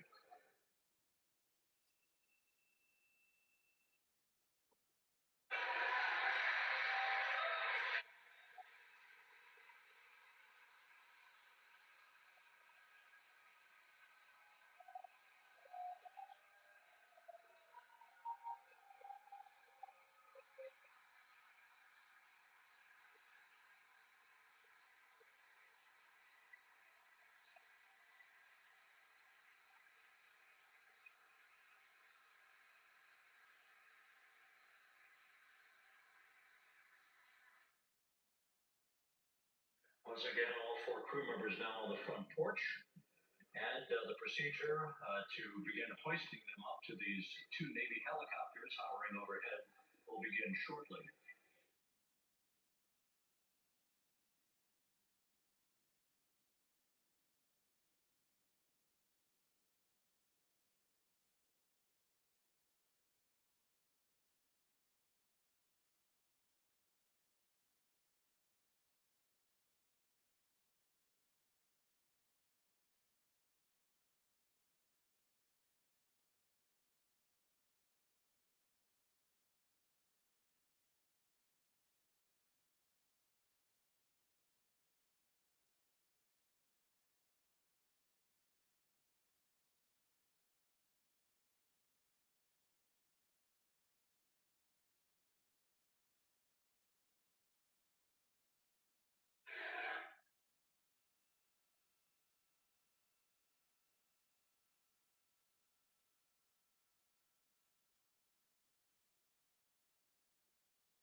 Mission Control Houston. The mission is over, but the melody lingers on as jubilation continues here in the flight control room. We should be expecting NASA's Associate Administrator, Amit Shatria, to be joining us shortly for a short interview while the recovery operations continue out of the Pacific. So we'll stand by for that. And then we'll turn it back over to Megan Cruz aboard the USS John B. Bertha.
This is Mission Control Houston here in the Artemis Flight Control Room. A number of flight controllers basking in the glory of the successful end of this mission have carried 4 astronauts around the moon on a lunar flyby and the first test flight of Orion with crew members on board. Splashdown occurring an hour and 32 minutes ago after a flawless descent back into the Earth's atmosphere for the vehicle. Its 4 crew members in good shape, simply enjoying their time right now on the front porch, as it were, the inflatable raft alongside of their Integrity spacecraft. We're expecting Amit Shatria, the NASA Associate Administrator, to join us here momentarily for a brief interview before we turn it back over to Megan Cruz aboard the USS John B. Bertha, the recovery ship.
This is Mission Control Houston. We're about an hour and 34 minutes since the textbook splashdown of integrity in the Pacific to bring home our astronauts.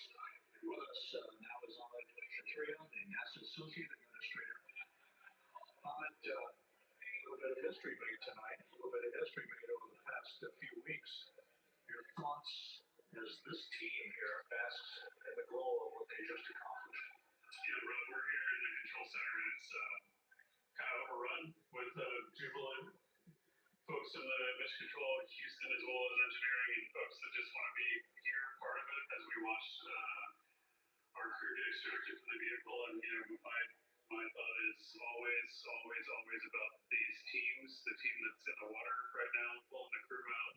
The team here in Houston that worked so hard over the last 10 days, no sleep to get this done. We still have some work to do to get the crew to the med bay here on the ship. They all look great coming out, so we're hopefully that won't be too long. I think we saw the administrator on the boat too, giving his thanks to the Navy team on the Bertha, which they're just an incredible group of sailors. I was able to visit with them a couple of weeks ago, and then if you pull it all the way back to the workers and the folks that joined the rocket at Michoud, that made the heat shield tiles that held together tonight, that stacked the vehicle in Florida, that integrated the vehicle in Denver, that fired the engines in Stennis, that fired the boosters in Promontory. I mean, this is the entire team, coming together and being tested by the environment that this machine went through. And they did it right. The work was good. They did it right. You said in a number of briefings, of course, and in other forums that this is just the first step. The cadence has to step up, as the administrator has indicated. Now, it's a little early for the full report card on how integrity did, but did this mission ultimately, from your eyes view, exceed expectations? Yeah, it absolutely did. I mean, I was waiting to talk about this until we were in the water, and I think we still have, again, work to do to bring it in and really kind of go through it bolt by bolt and see what we learned. But I mean, so far, given what we learned during the mission and given how we performed on ascent, on entry, I always think about energy in terms of the states that you worry about the most. And every time we put these machines through these incredibly energetic states, they came through. So I'm fairly confident that we made a big step tonight to get us on the path towards the surface. I think the path to the surface is open now. We do have to do all the work, and we'll make sure we talk about that as clearly as we can. We learned a few things during the mission, but I have to tell you, this was an incredible test of an incredible machine. From an American psyche standpoint, the Empire State Building was lit up red, white, and blue tonight. Our coverage was seen in baseball stadiums around the major leagues.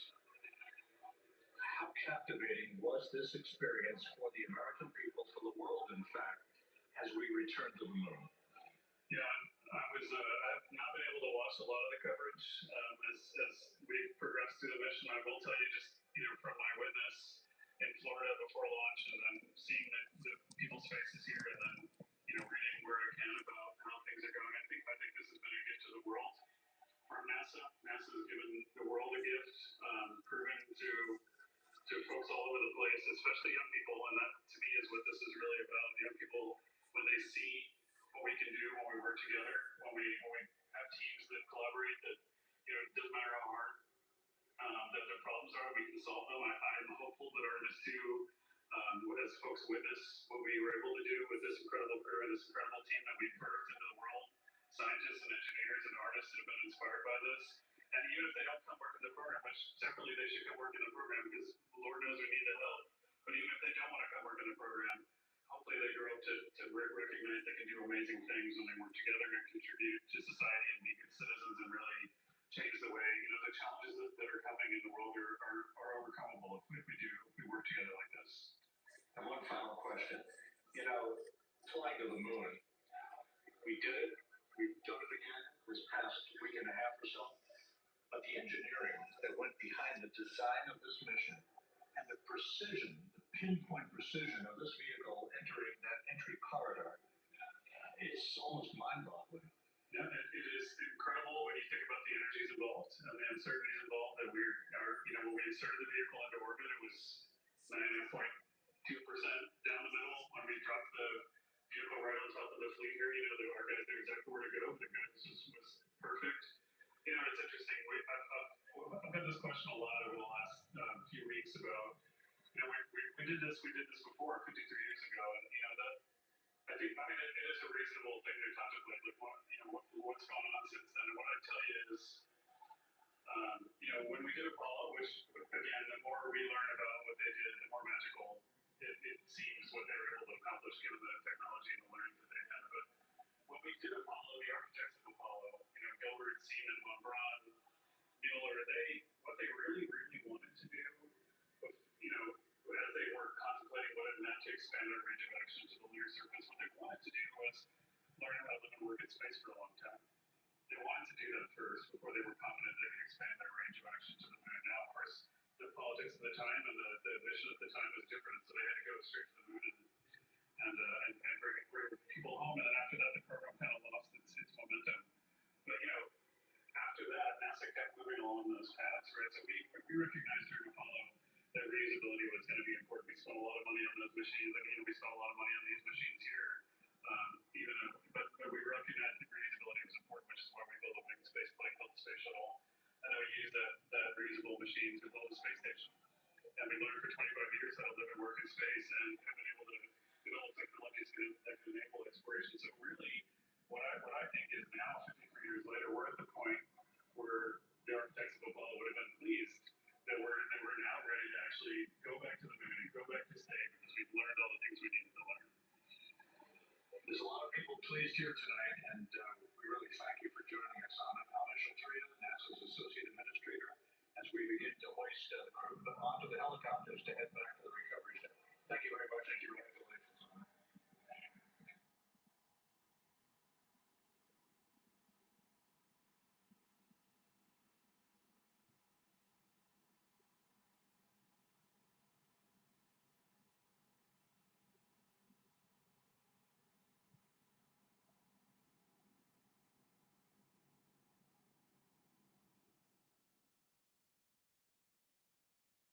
This is Mission Control Houston, with the crew members now beginning to be hoisted aboard the Navy helicopters. Let's go to Megan Cruz aboard the USS John P. Murtha, who will take it from here.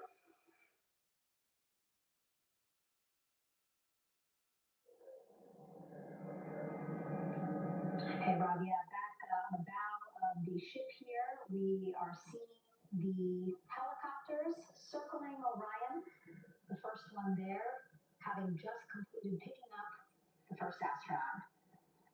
Kilo 2 now, hovering just 40 feet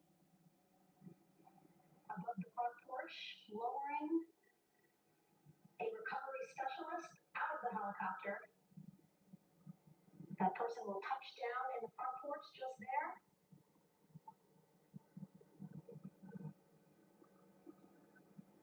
The crew member is already outfitted with a harness that will allow them to quickly attach to the hoisting device.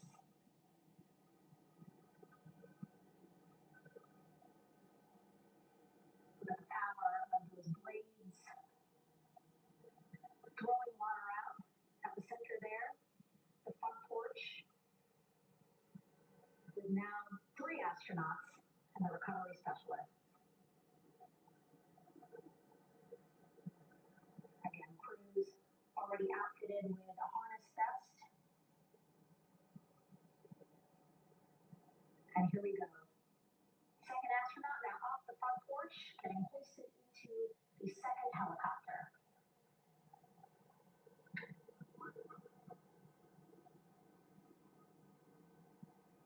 That helicopter will now hover just a distance away to give room for the first helicopter to come back and pick up the third astronaut.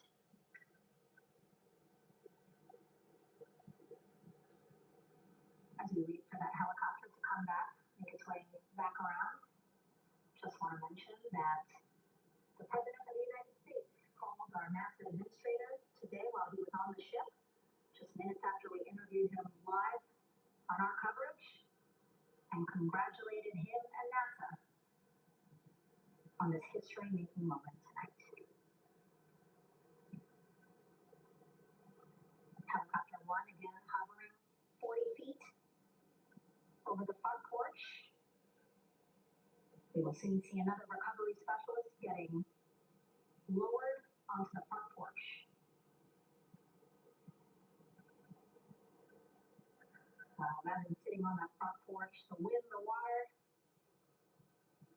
Again, the recovery team determined that a helicopter flight back to the ship here would be safer, faster, and more comfortable for our crew who just completed a 10-day mission around the moon.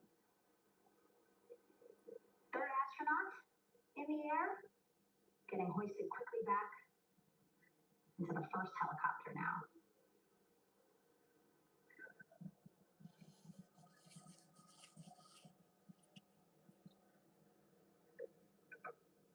That first helicopter now on its way back to the ship here. We'll soon see it land in just a few minutes. Again, all this action happening just 3,000 yards away from us, so a very quick flight back to the flight deck.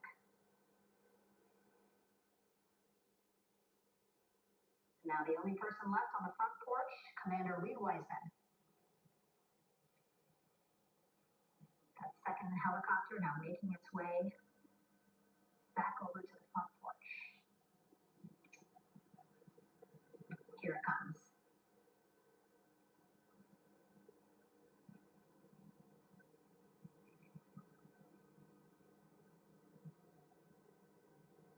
Making its final approach here.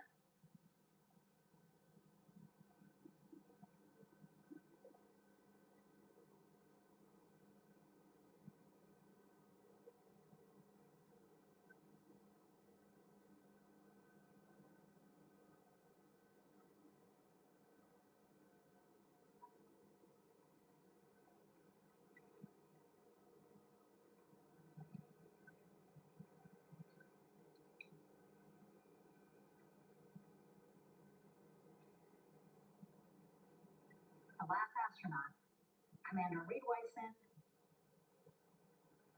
now off the front porch and almost into the second helicopter. Both now on their way back to the ship where we are, the USS John P. Murtha, just west of San Diego and the Pacific Ocean.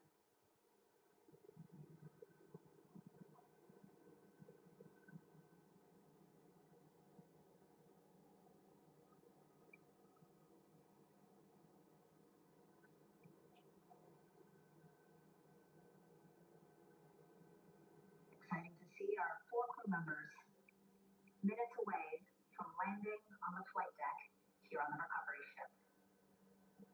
550 people on this ship, excited, ready, anxious, looking forward to welcoming this crew aboard.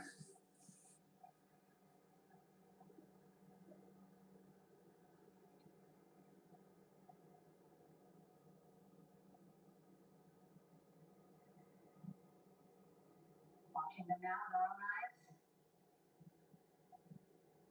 close to the ship here, hearing them begin to hover on the flight deck, which is just across from us, here on the bow.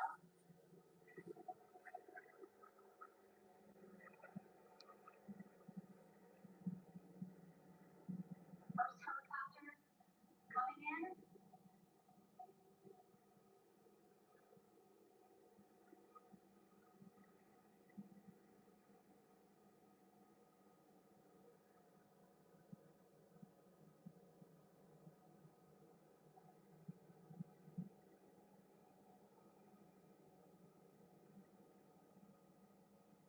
And wheels down. Wheels down of the first helicopter, carrying 2 of our Artemis II crew. Pilot Victor Glover and Mission Specialist Christina Cook.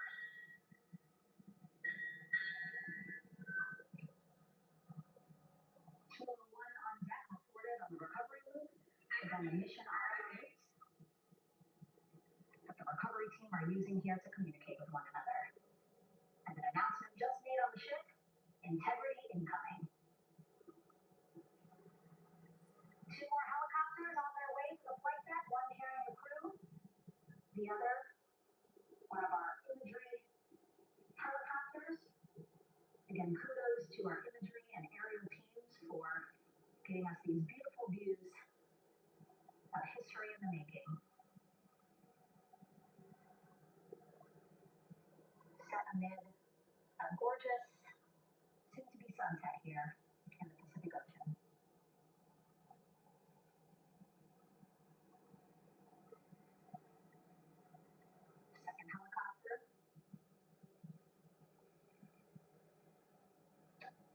making its approach of the flight deck.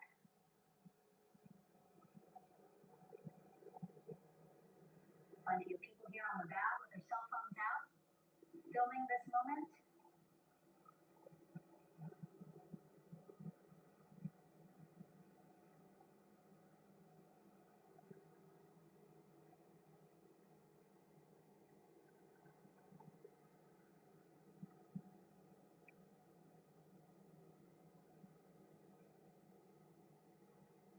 Some impressive flying here by the Navy,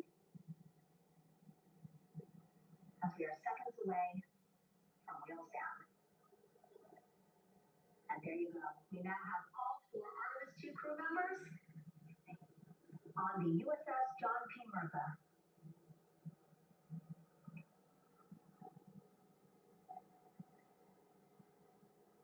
I'm sure they're happy to be out of the water and on this recovery ship with again 550 people on board, ready to welcome them home. But first, as we've been saying throughout the broadcast, just making sure the crew feel good. They reported that they were feeling good when they were in Orion, but those were just initial, quick, verbal assessments of how they're feeling. Their destination tonight, the medical bay here on the ship, right after we power down the helicopters here.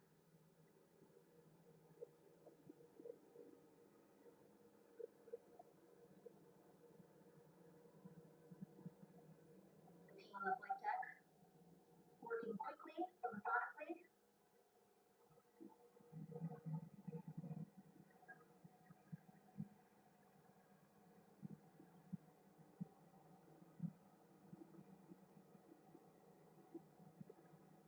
Waiting for just one more helicopter to touch down.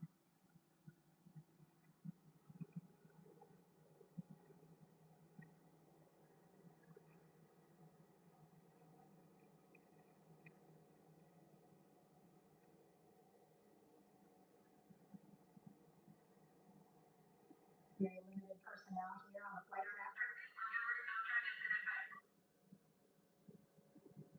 as that 3rd helicopter touches down.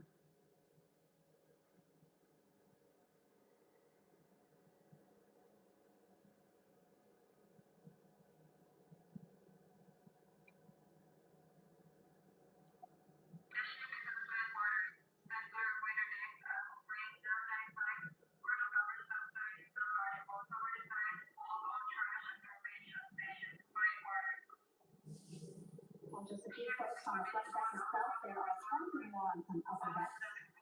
You see some of our views. A very fast crowd. Announcements being made over the ship's loudspeaker system, reminding folks to stay clear of operational areas like the flight deck, so that teams can work quickly to get the crew off of the helicopters and into the medical bay.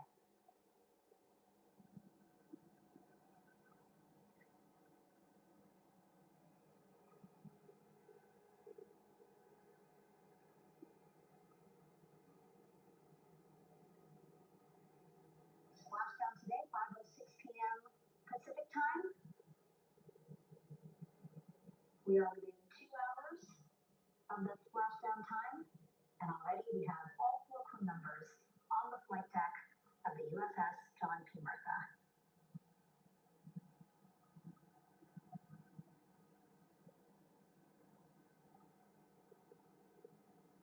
Again, crew waiting before getting out for the helicopters to completely shut down.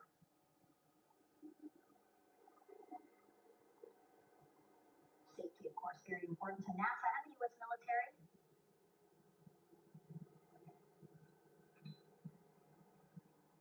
So we'll wait just a couple of minutes here before we start seeing crew members walk off the helicopters one by one.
All right, and now here we see pilot Victor Glover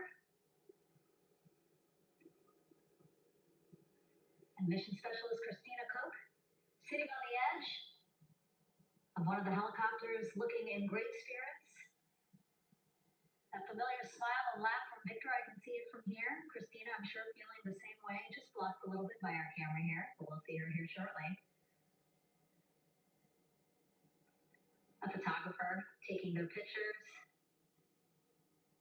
Victor saluting folks on the flight deck. They look like they're in great spirits. Happy to be home, I'm sure.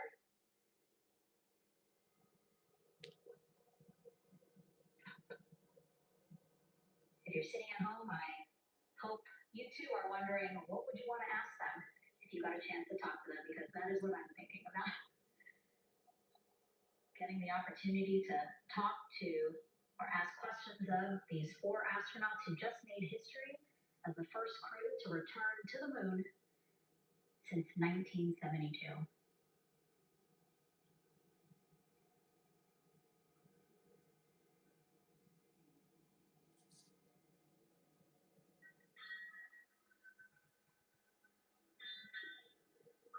Oh, there we see Christina there, also smiling.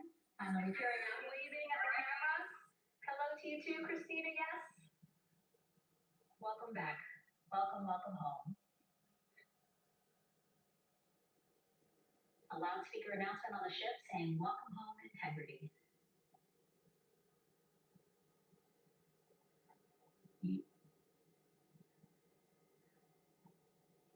Victor in great spirits. I can't see who he's talking to, but I kind of think that he might be talking to his other 2 crew members. Shouting from across the flight deck, congratulations to one another.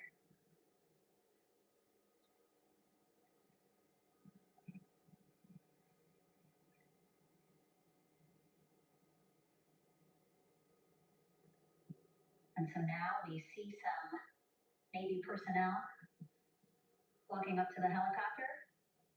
This is again the first helicopter carrying pilot Victor Glover and mission specialist Christina Cook. Both have taken off their helmets now.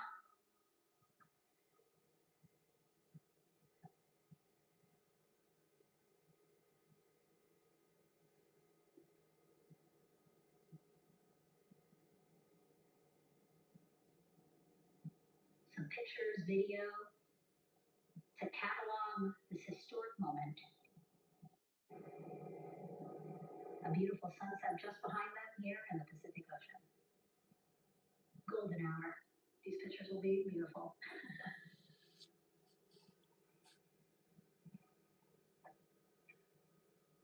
Now we see NASA Administrator Jared Isaacman. He is on the flight deck, as well as Flight Surgeon Rick Shine walking over to Victor and Christina first. We saw the administrator walk over to the other helicopter, which is carrying Commander Reed Weissman and Mission Specialist Jeremy Hansen. We heard from Rick earlier in the broadcast. Again, he said he's going to be out there on the flight deck to do another initial assessment of the crew, ask them how they're feeling, anything bothering them. Again, from what I'm seeing, they look like they're in great spirits and feeling pretty good for folks who just traveled 695,000 miles from Florida to the moon and now here to the Pacific Ocean.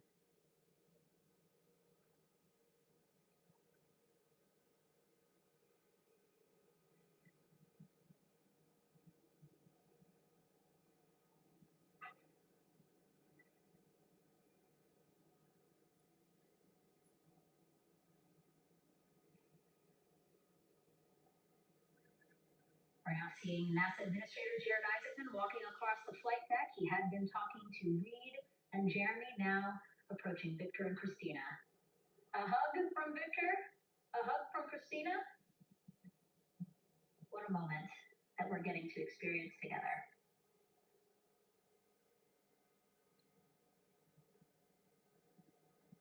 I'm sure congratulatory words. You know, we got to speak to the administrator live on this broadcast as well, and he said the kid in him right now, giddy, absolutely giddy. we were able to accomplish today, returning them home safely and in good spirits after a 10-day mission around the moon. And here we go. We're seeing Jeremy walking, waving across the flight deck, now on his way to the medical bay.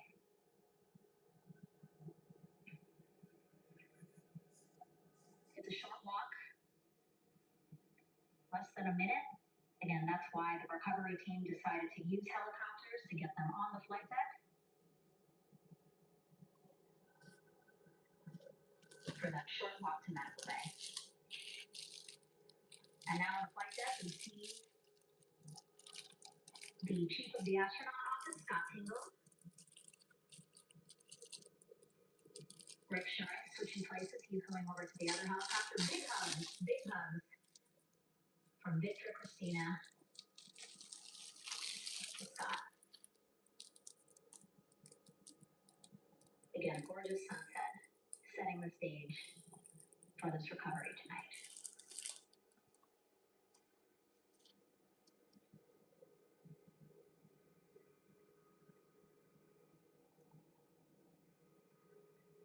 All right. And now here we are, Christina,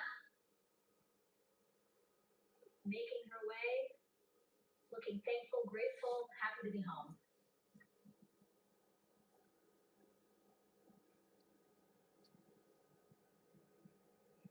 You can see she's looking up again. Lots of people, just a few levels up off the flight deck, welcoming her home.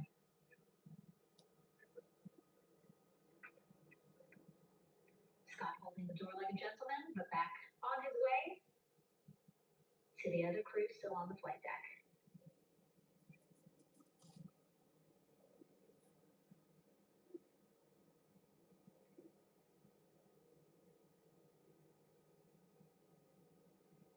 So still on the flight deck, Victor Glover and Reed Weissman.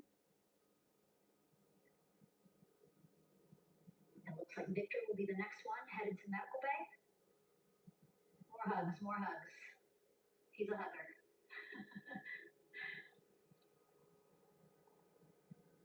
Victor looking good as he walks across the flight deck.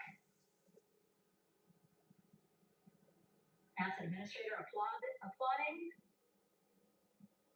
Victor applauding for all the folks on the ship with him who played a role in their safe return today.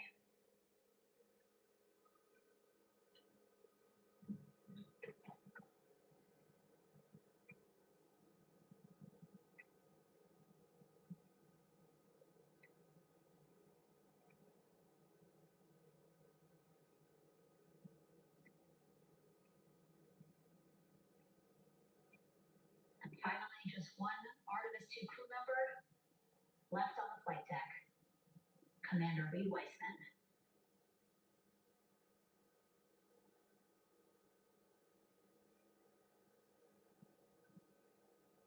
Applause from the group there on the flight deck, I'm sure, as well as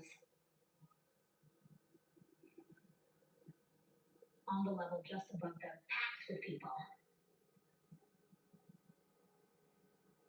Reed looking good as he takes his steps towards the medical bay.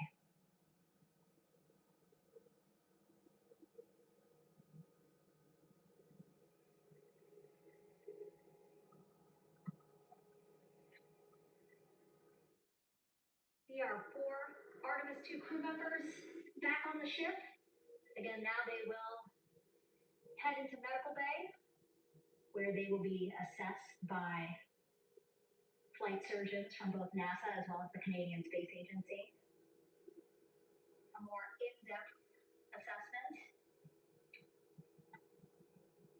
When they get to medical bay, they will each have their own nurse. They will be helped out of their suits. And then again, we'll check to see that they're feeling good. Make sure it's not just adrenaline, but that they are feeling good from their long journey back from the moon.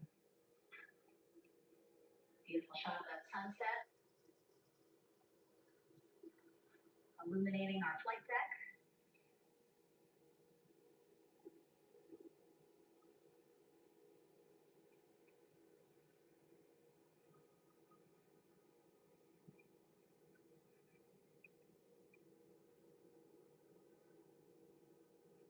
All right, and now with our astronauts safely on board, I want to welcome on Artemis Recovery Director Lily Villarreal. Lily, I don't know how you must be feeling right now. Ecstatic? I'm relieved, ecstatic, relieved. Of course, we still have to bring the capsule into the well deck of the ship, but this is a major milestone to have the